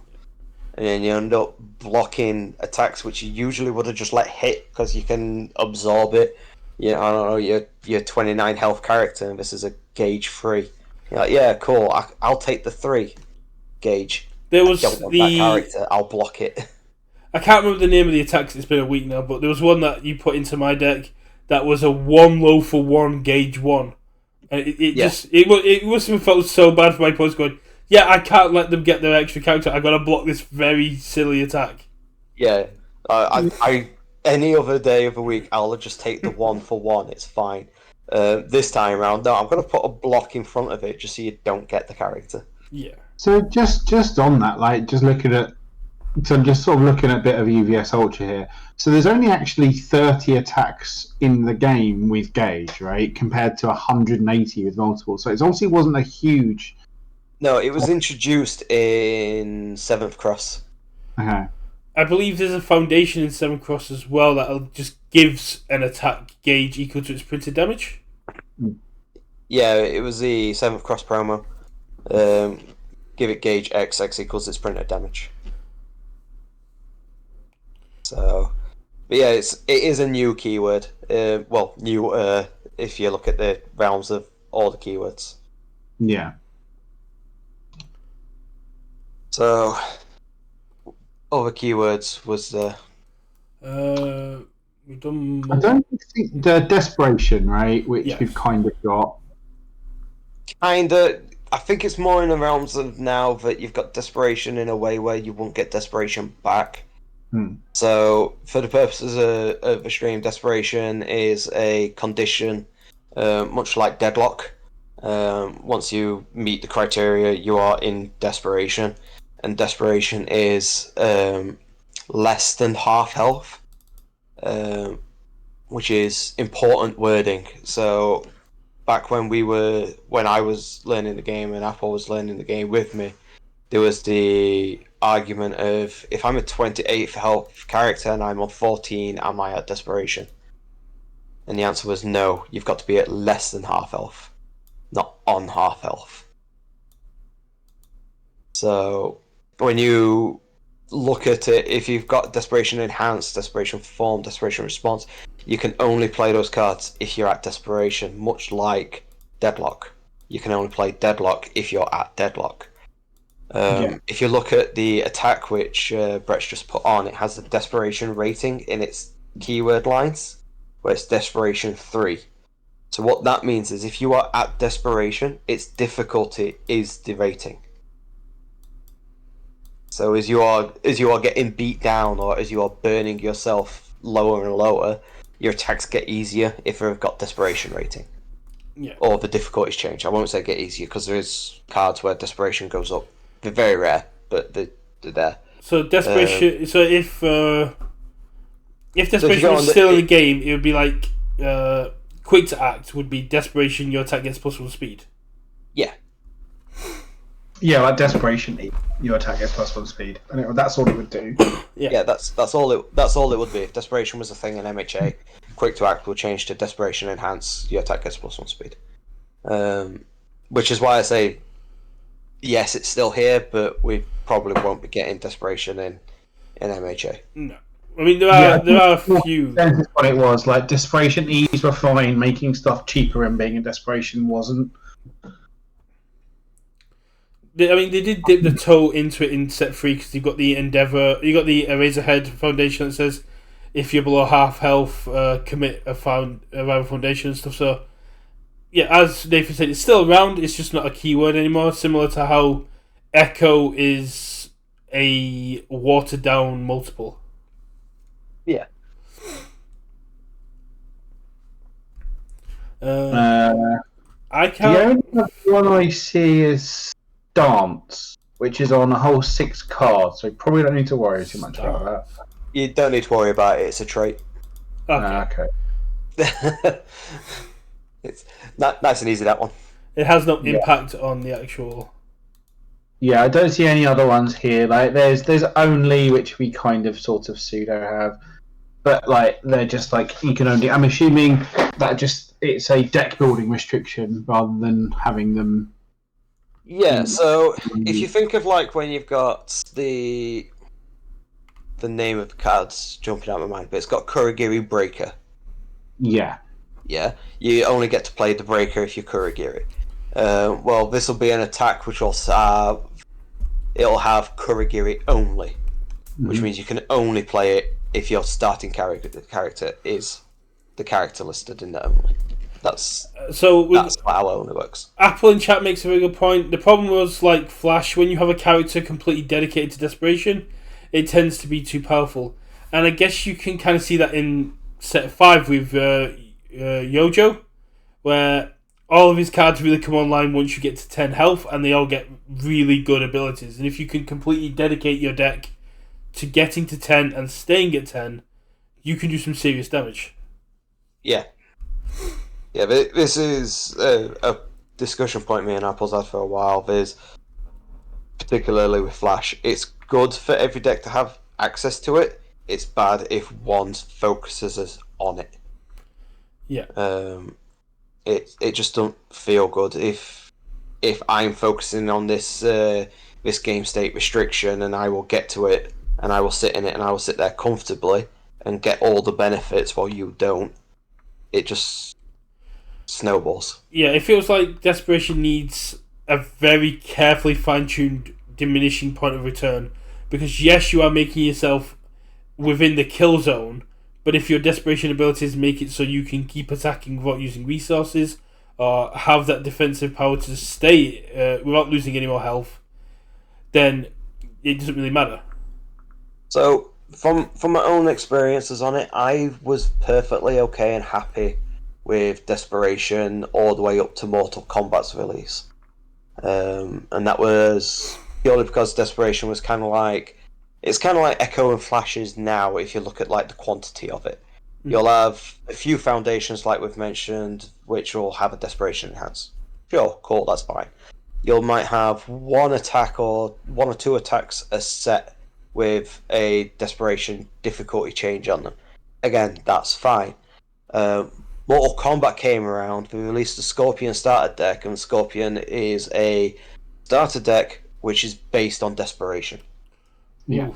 Yeah, that's what the only like retro cards I own is that starter deck, because it was like on the prize wall at the HLC, and like the boy likes Mortal Kombat, so I thought it'd be a cool thing to get. Yeah. And that to me is when Desperation started getting out of hand. Is at that point. There was Desperation characters prior to that in King of Fighters, but again they weren't massively that dedicated into Desperation. It was they got themselves down into the Desperation point so that they became fully online, and once they were online they did better things, but they weren't obtuse about it. They weren't really going in on you like when Scorpion hits to Desperation, and he will get to Desperation in a turn or 2 turns. You've got about 4 attacks left before you're dead. Kind of glad that isn't still around. That sounds nasty. When you get a dedicated character. Yeah, it's exactly the point which Apple were making. So, moving on to the resources side of the game, let's have a look at the foundations of Standard and Retro.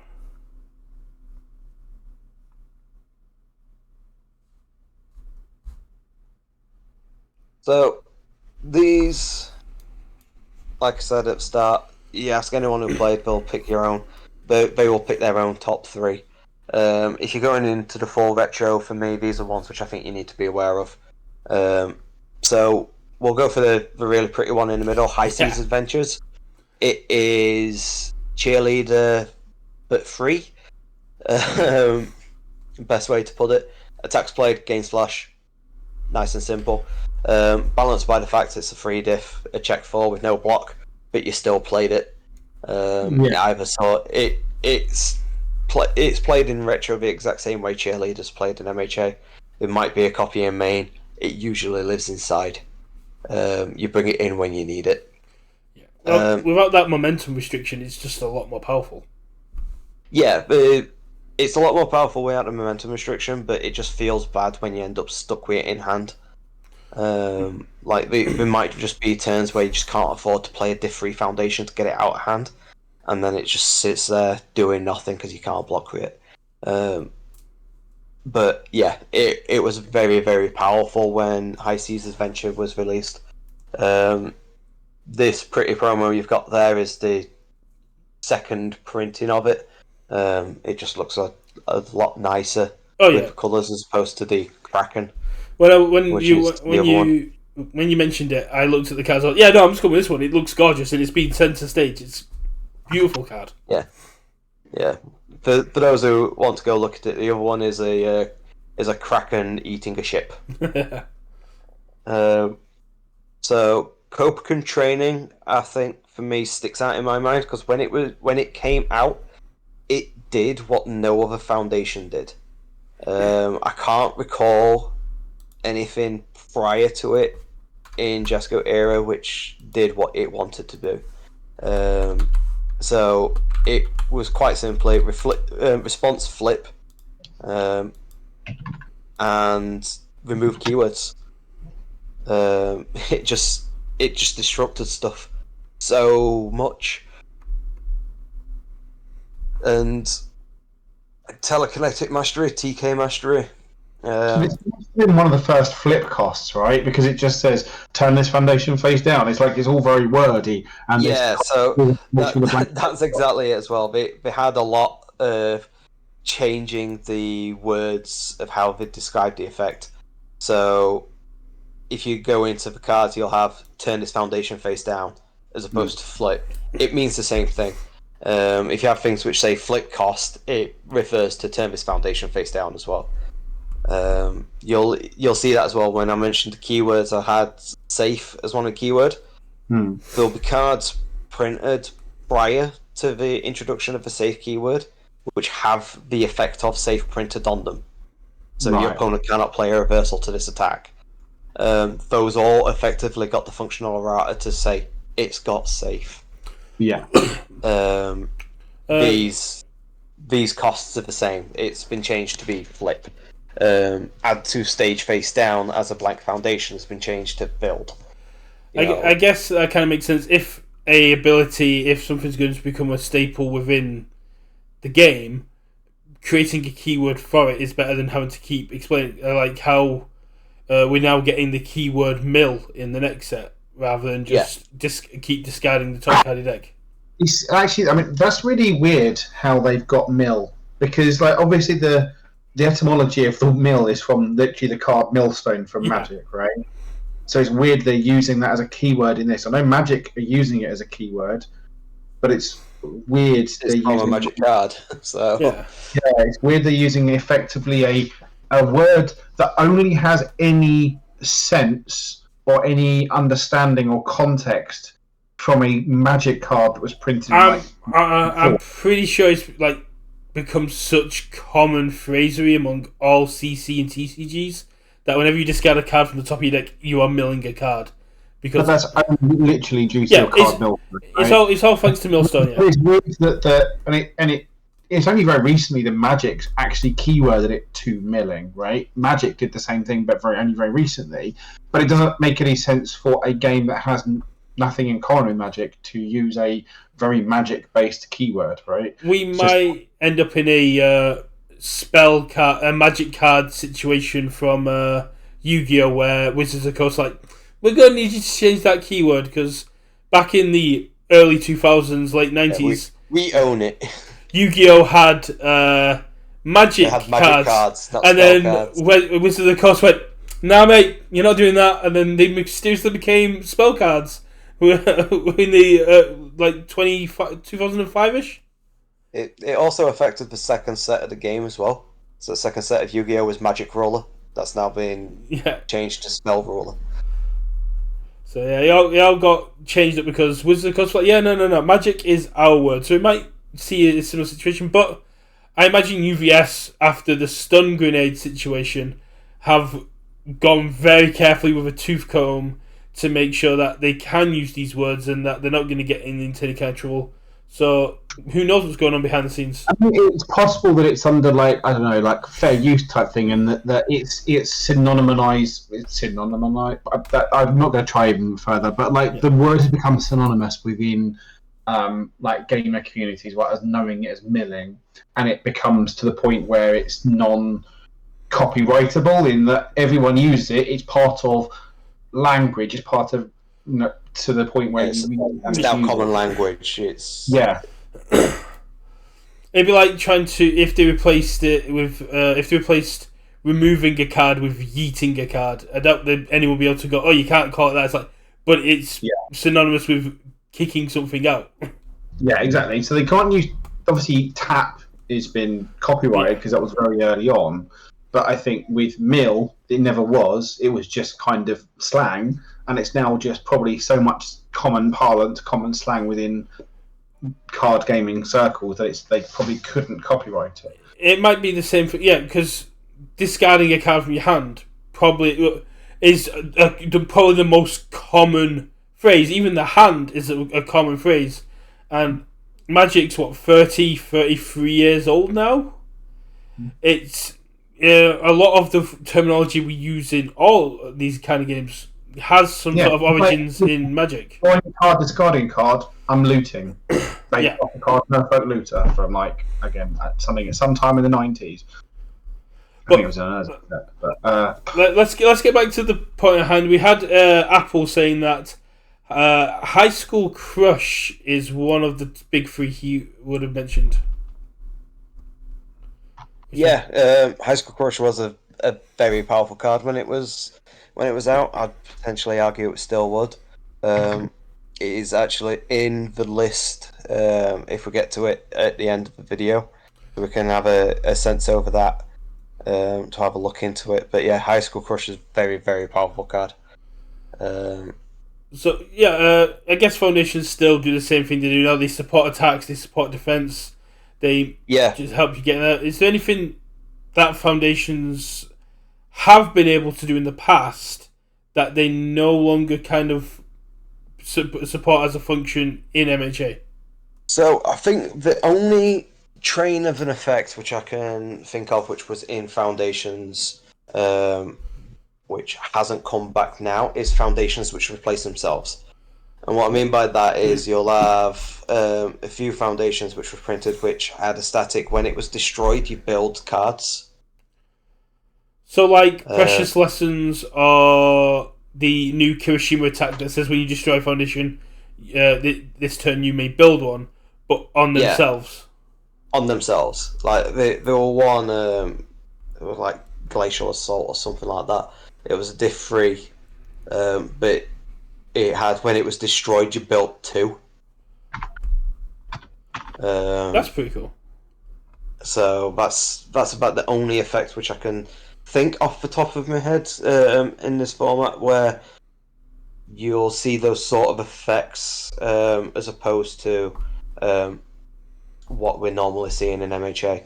Other than that, there's a lot more responses and a lot more effect negation coming from Foundations as opposed to just they're just going to boost speed and damage, or we're just going to draw, or we're just going to support the turn. The Foundations themselves have a lot more interaction in retro and standard with their opponent. We're seeing some of that creep in, right? I mean, it's starting to creep, yeah. We've got some in set 5. You've got passing through walls, which is like negation. You've got the stupid ultra negation, and we were talking about one from the spoilers. You've got that Nejire art one that seems pretty decent from a negation perspective. So I think they are trying to bring that kind of complexity and that kind of back and forth back in, but probably being careful about it, I'd imagine. Yeah, entirely that. It weren't just like be a bit careful with it. It weren't that it was we're just going to drop all this interaction in one go. It's entirely 10 years of build up. You can build a deck like which basically every card says no in some way. But yeah, it's something which I think I prefer in in this game is there's that interaction piece, but it's not as unfriendly or oppressive as it is in other games, if that makes sense. So I'm going to blindside you a little bit, Nathan, in something that you didn't mention to me, but something I kind of came across on my own, and that is hybrid foundations that were also attacks. Yeah. So that's, from my understanding, that's not a Jasco thing. So that's why I didn't mention it. So if you go further beyond into the history of the game, you have hybrid cards. They're not just foundations attacks. You can have there's asset actions, there's foundation actions, there's asset attacks. So they're balanced to take into account the fact that they're both things. So as you can see with these three, which you've put up, they're all foundations with a control check of 3, because they're also attacks, and we don't want to have attacks with a control check of 5. And it's exactly how you'd imagine it would be when you get to them in your turn. You play them as what you want them to be, either an attack or a foundation. So you play them down as a foundation, or you turn them upside down and play them as an attack, and then you resolve them as an attack. It feels like there's a very good reason why they've not really ever brought this back. No. Yeah. It's messy and probably too good. Yeah. So if we're going like pure anecdotal, don't really want to spend too much onto it because this is going into legacy, as opposed to standard and retro. But the greatest deck I've ever witnessed in legacy was a deck purely designed around these cards. It was 60 or so foundations, which were split as attacks, and it played a character which could pick up a foundation every enhanced step. And you could pick up, basically you're picking up an attack. And he would build 6 on his turn. He would build 6, and then he'd just go, right, I'm going to start attacking now. So he'll play an attack, right? I'll pick up this attack which I need now, and I'll play that. I'll pick up this attack I need now, and then he just started picking up the cards which he'd committed, and just kept going. So he had 60 foundations, but he also had 60 attacks, and he could pick up any attack he needed at any point. Lordy. That's pretty cool. It was a thing of beauty to behold, and it makes me so glad I don't play Legacy anymore. Right, given how long we've been going, I don't think we'll have time to go over the Metal Man deck, but that's fine. If you're free during the week, I'd happily record a deck profile with you that we can upload separately, but we'll just do the combos and then we'll probably call it there. That's fine by me. So we'll move on to what you lovingly called the Croc Slap. Yeah, good old cock slap. So this was actually one of Apple's favourite ones to ever do. So your character is K. You play the Team K asset, and you have Curse of Corruption. So Curse of Corruption is from a series of attacks called the Attacks of Power, where they were releasing them. I think 9 out of the 12 was released. There was meant to be 1 attack per resource symbol. And it was meant to be an attack which fully encompassed what that resource symbol was meant to represent in the game. And so, if I'm right in thinking, Double Front Beatdown is almost like a reprint of one of them? Righteousness, the good attack of power. So Curse of Corruption only has 1 resource symbol? Yes, all the attacks of power only had the 1 resource symbol, and that was the resource symbol which they were meant to represent. Ah. So Righteousness, the progenitor of Double Front Beatdown, for lack of better phrasing, was the good attack of power, and it was this badass Templar just smiting something, and it only had good. The other thing which the attacks of power all chained is they all were control check 1. So the very simplistic combo for this one, you've got Team K built, and you're quite easy. You just play the 2 enhancers off of K. So enhance 4+ and make a control check against a difficulty of 4. If I block this attack, my block gets breaker 1. So every one of K's blocks gets breaker 1. Then you have the enhance, remove, add 2 foundations from your stage to your hand. Add 1 combo with a difficulty of 5 or less from your discard pile to your hand.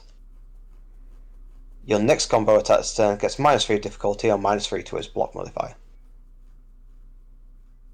So the combo you pick up is Curse of Corruption, which is a combo attack. So this now has a low -1 block mod, because it's got -3 to its block mod. It has printed breaker 3, and if I block with it, I give it breaker 1.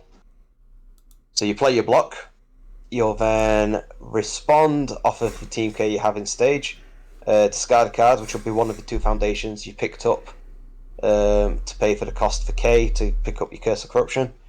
You get to increase its breaker ability by 1.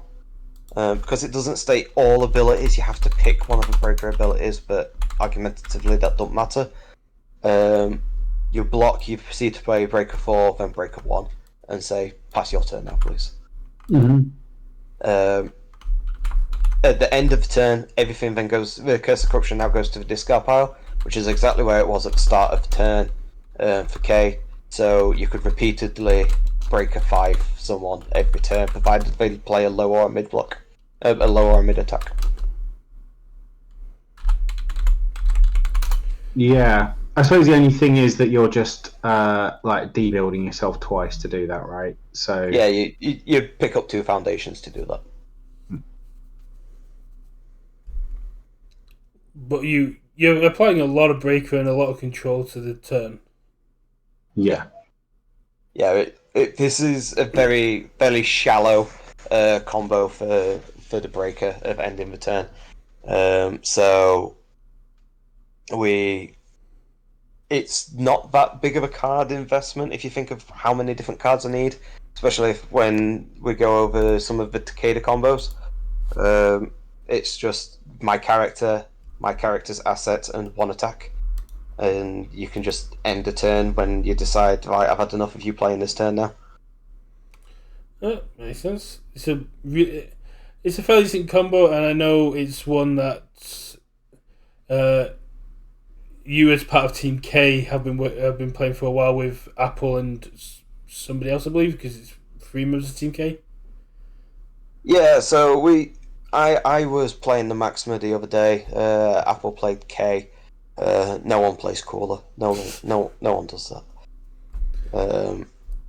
It's worth note that Maxima's not a thing. He was unfairly printed. They kind of just slapped a 3rd effect on him and sent him to print. So let's go to the next combo, if that one's all summed up. That's all summed up. Nice simple one, that one. The unlimited damage throw combo. Unlimited damage throw. So, bit more cards in card pool. The double palm shatter, I just pulled that one out because it was a death throw. And it's nice to have an MHA card because MHA is part of standard and retro. So, the way this works, you alluded to this one earlier, Richard. So this is resolving around the fact that Gauge 2 is an enhance. Okay? Yeah. Okay. So you play your throw, could be any throw, so in this instance it's double palm shatter. You've got a Manus and Ias in your stage, a Moon Ritual Dance in your discard pile, and Demon Realm Awakening in your hand. Voldo as the character is just because it's a 7-hand size death character who can manipulate the cards in your discard pile. And the situation you want to be in is that the only attack you have in your discard pile is Moon Ritual Dance. Yeah, I think Moon Ritual Dance was definitely part of the combo before, but I think it was a specific character that did it on the one that I saw. So the way this one works, Voldo, like I said, was might have been this particular character because he helps get to it a lot quicker. Yeah. But ultimately, what you do here is you enhance commit on Manus and Ias. Your rival now chooses an attack in your discard pile. and this attack gains all enhanced abilities printed on the chosen card. Okay? The only option they get is Moon Ritual Dance, which means you gain the 2 printed enhancers in the text box, and you gain Gauge 2, which means you gain a keyword. The enhance you care about on Moon Ritual Dance is you add 1 card with a printed difficulty of X or less from your discard pile to either your hand, your card pool, or your stage, where X equals the number of characters in your stage. So, in most decks, 1 or less, right? Yeah. You then pick a Manus and Ice in your discard pile. You build it. Unique triggers blows up the committed one. Mm-hmm. You're now in the same condition again. So you E-commit, your opponent has to choose Moon Ritual Dance. Your throw now gains Gauge and the 2 enhancers. And you rinse and repeat. Yes, you just keep stacking the gauge on until it gets... Yeah, you just keep stacking and stacking and stacking and stacking and stacking. So you kind of got infinite gauges, basically. Yeah, you end up with infinite keywords. is the important factor on that. You end up with the infinite keywords. That's where Demon Realm Awakening would then come in and gets +1 or -1 damage for each keyword. Where was the one? I know Mr. Hardiman. Yeah, I'm literally scrolling through our chat trying to find the version. I'm pretty sure I was using Moon Ritual Dance and probably Manatanias. He was using the same stuff, but his had a different character that kind of did the exact same thing. Yeah. Again, it was a very similar, like, played 8 attacks. It was like 4 Moon Ritual Dance and 4 something else. Yeah. And yeah, just trying to do the combo. But this was quite a while ago, and apparently we talk a lot in our chat. We send a lot of images and stuff like that, yeah. Oh yeah, I mean, it's mostly taken the piss out of Nathan and Brett, to be honest. Other Nathan, like the less good Nathan. And not Nathan. EU champion Nathan. Yeah. Yeah, not Nathan. Yeah, not Nathan. Yeah. I'm never going to find it. But yeah, I think it was a very similar thing where it just stacked up lots of gauges, basically. And then just got to an infinite damage thing. Yeah. So that's that one. Nice and simple. We all like infinite loops, right? Yeah. Obviously, I guess in the format there's infinite ways of breaking up this combo, right? I'm gonna say a name that might spark the one. Donovan? Yeah, Mike's a fan of Donovan. There you go. Infinite Donovan, which does the same thing. It gives +1 damage for each keyword on the attack window, because you've been just giving it gauge repeatedly rather than increasing the gauge rating. It just... How did you find it? I literally searched in the group chat infinite damage and it came up with Infinite Donovan. Okay. I cheated.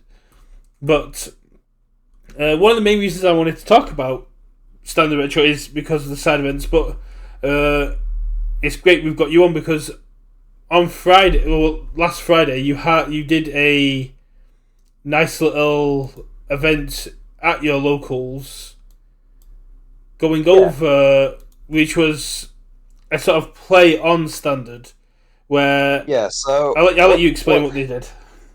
Yeah, so what it was, where my locals, we have a kind of an even split, right? Just to put a bit of a history and a bit of context. So not everyone who plays in our locals are bothered about playing for nationals. They're not bothered about playing for RLEs or high competitive. They just like to play the game for fun. On the other side of it, you've got the players like myself, players like Apple, who are, but we also don't want to get burnt out, right?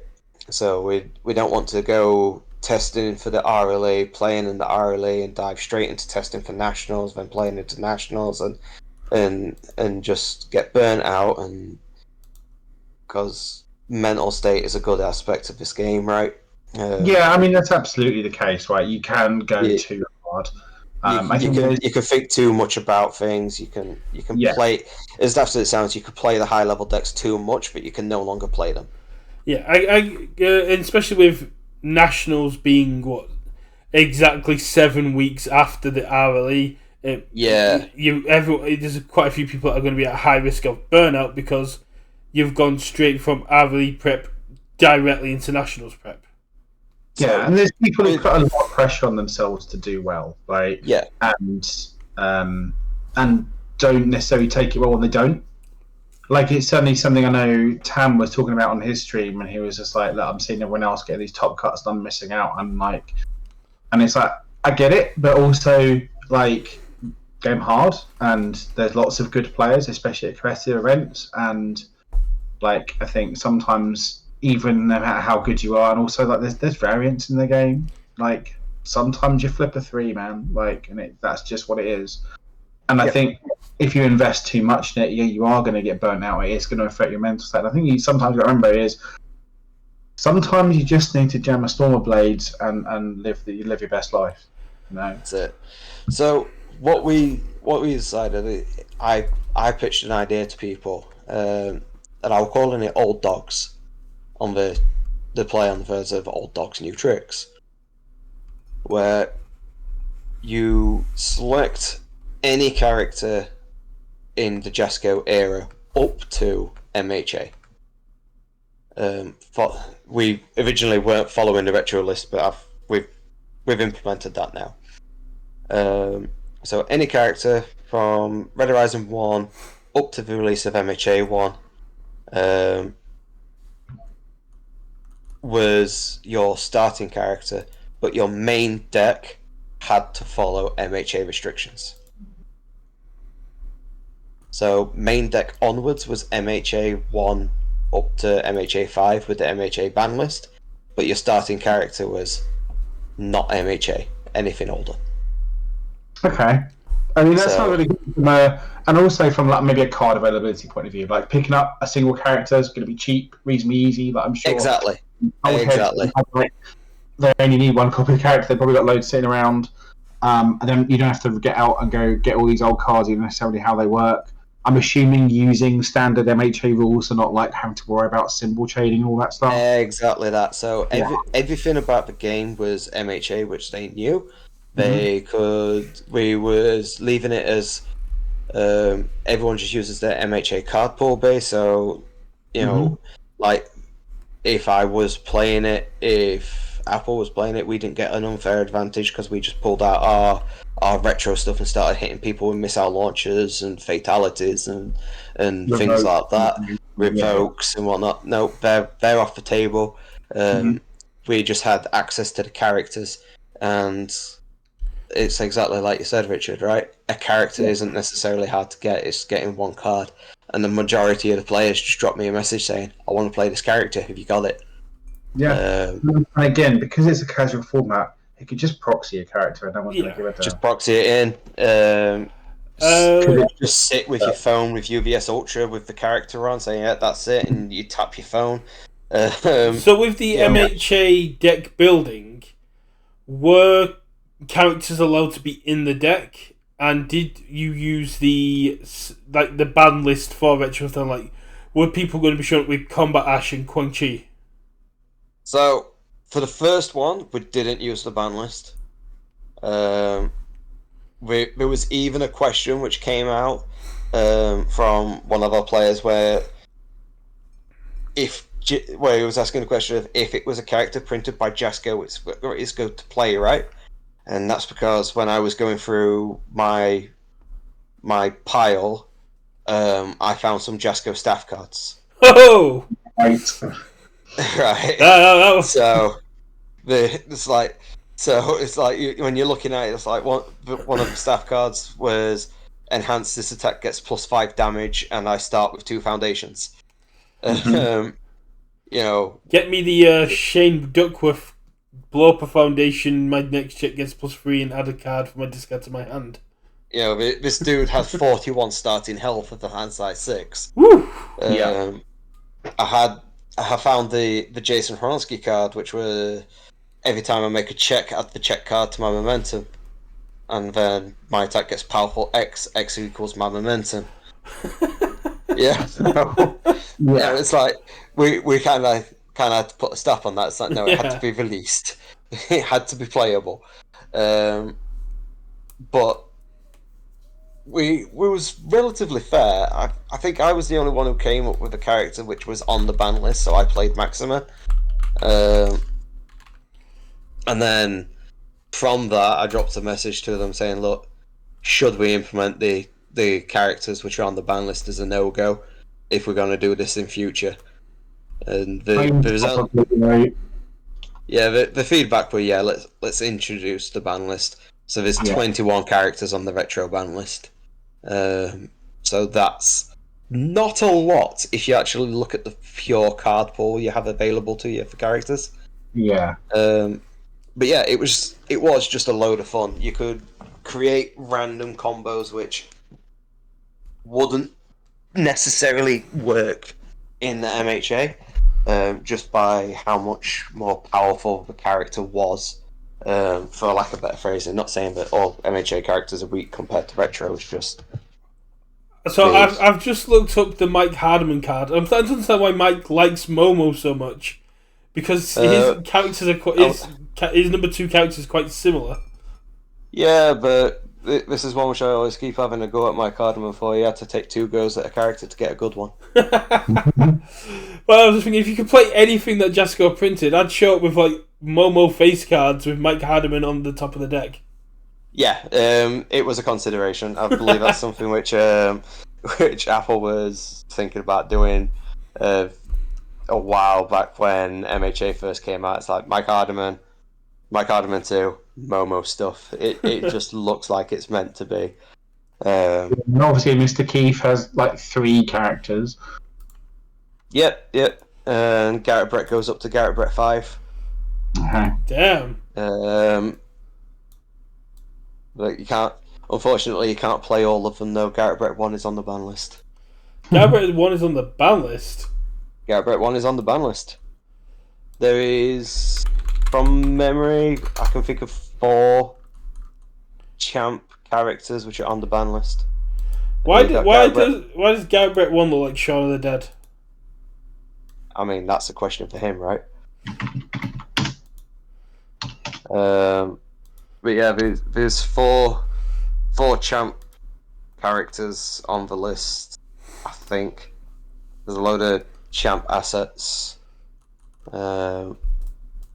Possibly the greatest champ action is on the list, which is a shame. Which one's that? When the moon comes over the mountain. It allows you to play any card from your discard pile as if it's in your hand once a turn. Damn. I'd be very interested to find out why I guess Jasco can't, UVS kind of can't offer these prizes in the MHA era because, licenses. You can't really have a Kevin Bromberg MHA card because he's not an MHA character. I mean, it'd be interesting to try and design, right? Oh, definitely. It'd be really cool to do, work out a quirk and stuff.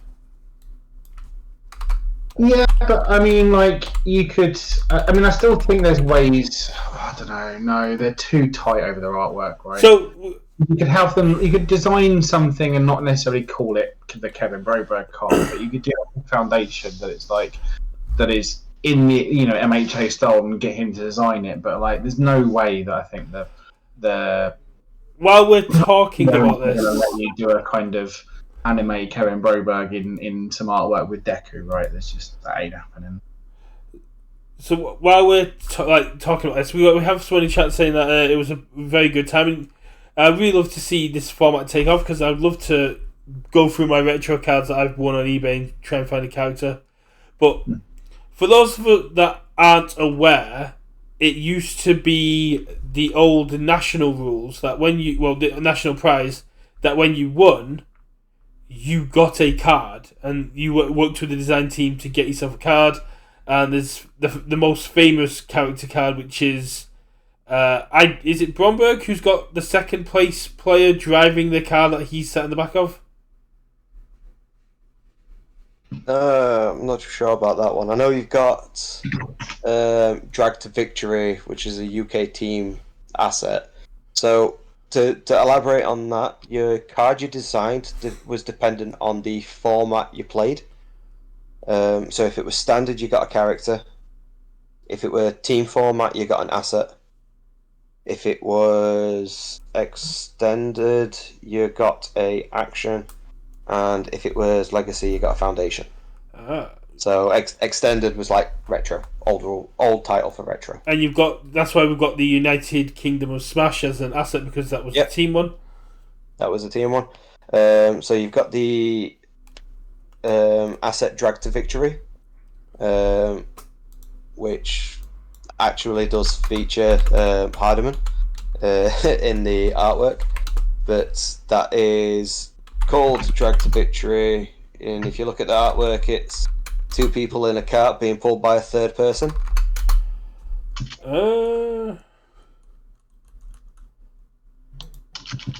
I can't find Drag to Victory. Might not be on UVS. Let's see. Dragged to Victory.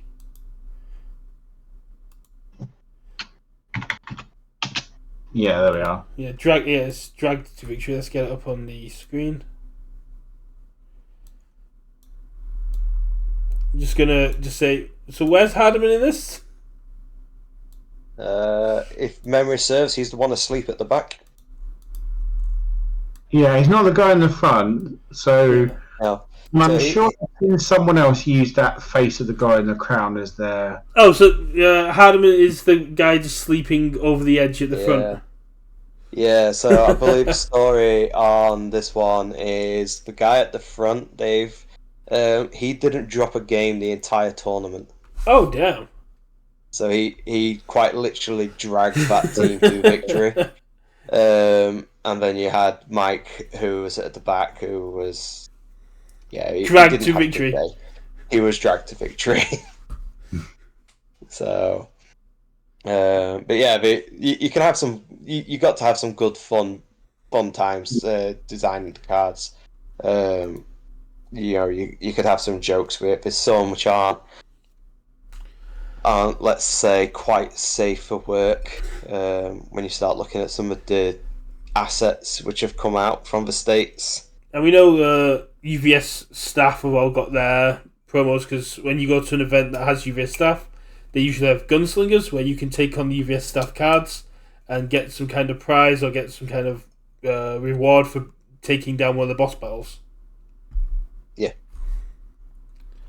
But yeah, I mean, it's certainly something that'd be really cool to bring back into the game. It's just hard when you're dealing with licenses, right? Especially like Japanese owned anime licenses, because they tend to be very, very strict.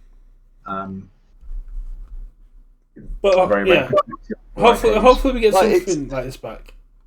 I want to say it definitely could be something for them to bring back if they bring back the formats again. Mm-hmm. So if you bring back standard format, you get your character again. If you bring back retro format, you get the action. Bring back the team format, you get it's something with the announcements on that, right? I'm certainly expecting them to, because they've kind of obviously brought out these challenger decks, right? And Rohan was in that interview said about like they're going to be playable in a legal format. Didn't go into any further. They're obviously not playable in MHA block format. I expect some sort of, they've done the rebranding, they're doing all this stuff. I expect one of the next things on their list is a format overhaul and putting everything in stone and like this is legacy and retro and standard and all that stuff. The last time I spoke to Paul about the challenger decks, all he could say to me was, "This is just the beginning of what's to come. There's so much more hyped stuff coming." Exactly. So I'm sure they're working. I'm sure they're working on a fair few bits. There'll be MHA block. There'll be standard. There might be then X tempo IP block standards. Then both those tempos together, and I mean, maybe. And it's how that then fits in with the competitive side of play, right? That's how they having the two stand things. It's like some are side events, some aren't. Whatever. It's what are competitive kind of paths to HLC World Championships, whatever that is, whether they're separate, whether it's like, it's standard. It's how all of that fits together is sort of, I guess, the next evolution of this kind of rebranding, reworking and everything. Well, in the roadmap we got last December, there was the mention of the new format multiple, which we haven't heard anything since, which I do think is going to be the cross IP format. Yeah, again, they're almost certainly just working out how this stuff is going to shape down, right? And then they'll announce it when they announce it. But we are approaching the 3-hour mark, and I am quite tired. So if you guys are happy, we're going to start the wrap up. Yeah. So we can wrap it up. So obviously, thanks very much, Nathan, for joining us. Do you have any last thoughts or anything you'd want to get across before we wrap up? Last thoughts. Embrace the 1-checks. They don't hurt. Honestly, they don't. Retro standard, it's not that big of an entry to get into. There's some gatekeep cards, but I don't think there's any key card which is crucial, especially for standard. They've waited the right point to reintroduce standard. They've waited till Mortal Kombat has rotated out and then has brought it back. So if you want to expand your view, start looking at the past 5 sets. I genuinely think that the game is much bigger than most people are looking at it, and it has a lot more to offer. It is a deep rabbit hole once you go just beyond the tip of the iceberg, which is MHA. Yeah. Any final thoughts from you there, Richard? No, like I say, just say thanks for joining us, Nathan, and obviously the usual stuff. So thanks for joining us, chat, and joining us in. Thanks, Apple, as always, for being here. And obviously, if you watch on YouTube, do all the things, algorithms, like, subscribe, comment, that nonsense. I'm just going to end off with my final notes being that we are 6 weeks away from Nationals, and if you have got your invite, you have got 3 weeks to sign up and get that additional hardened jab promo, which just looks absolutely gorgeous. And Nabs. Yeah, and I look forward to seeing everyone again at Nationals. It's going to be a hell of a time. See you later, everyone. Bye.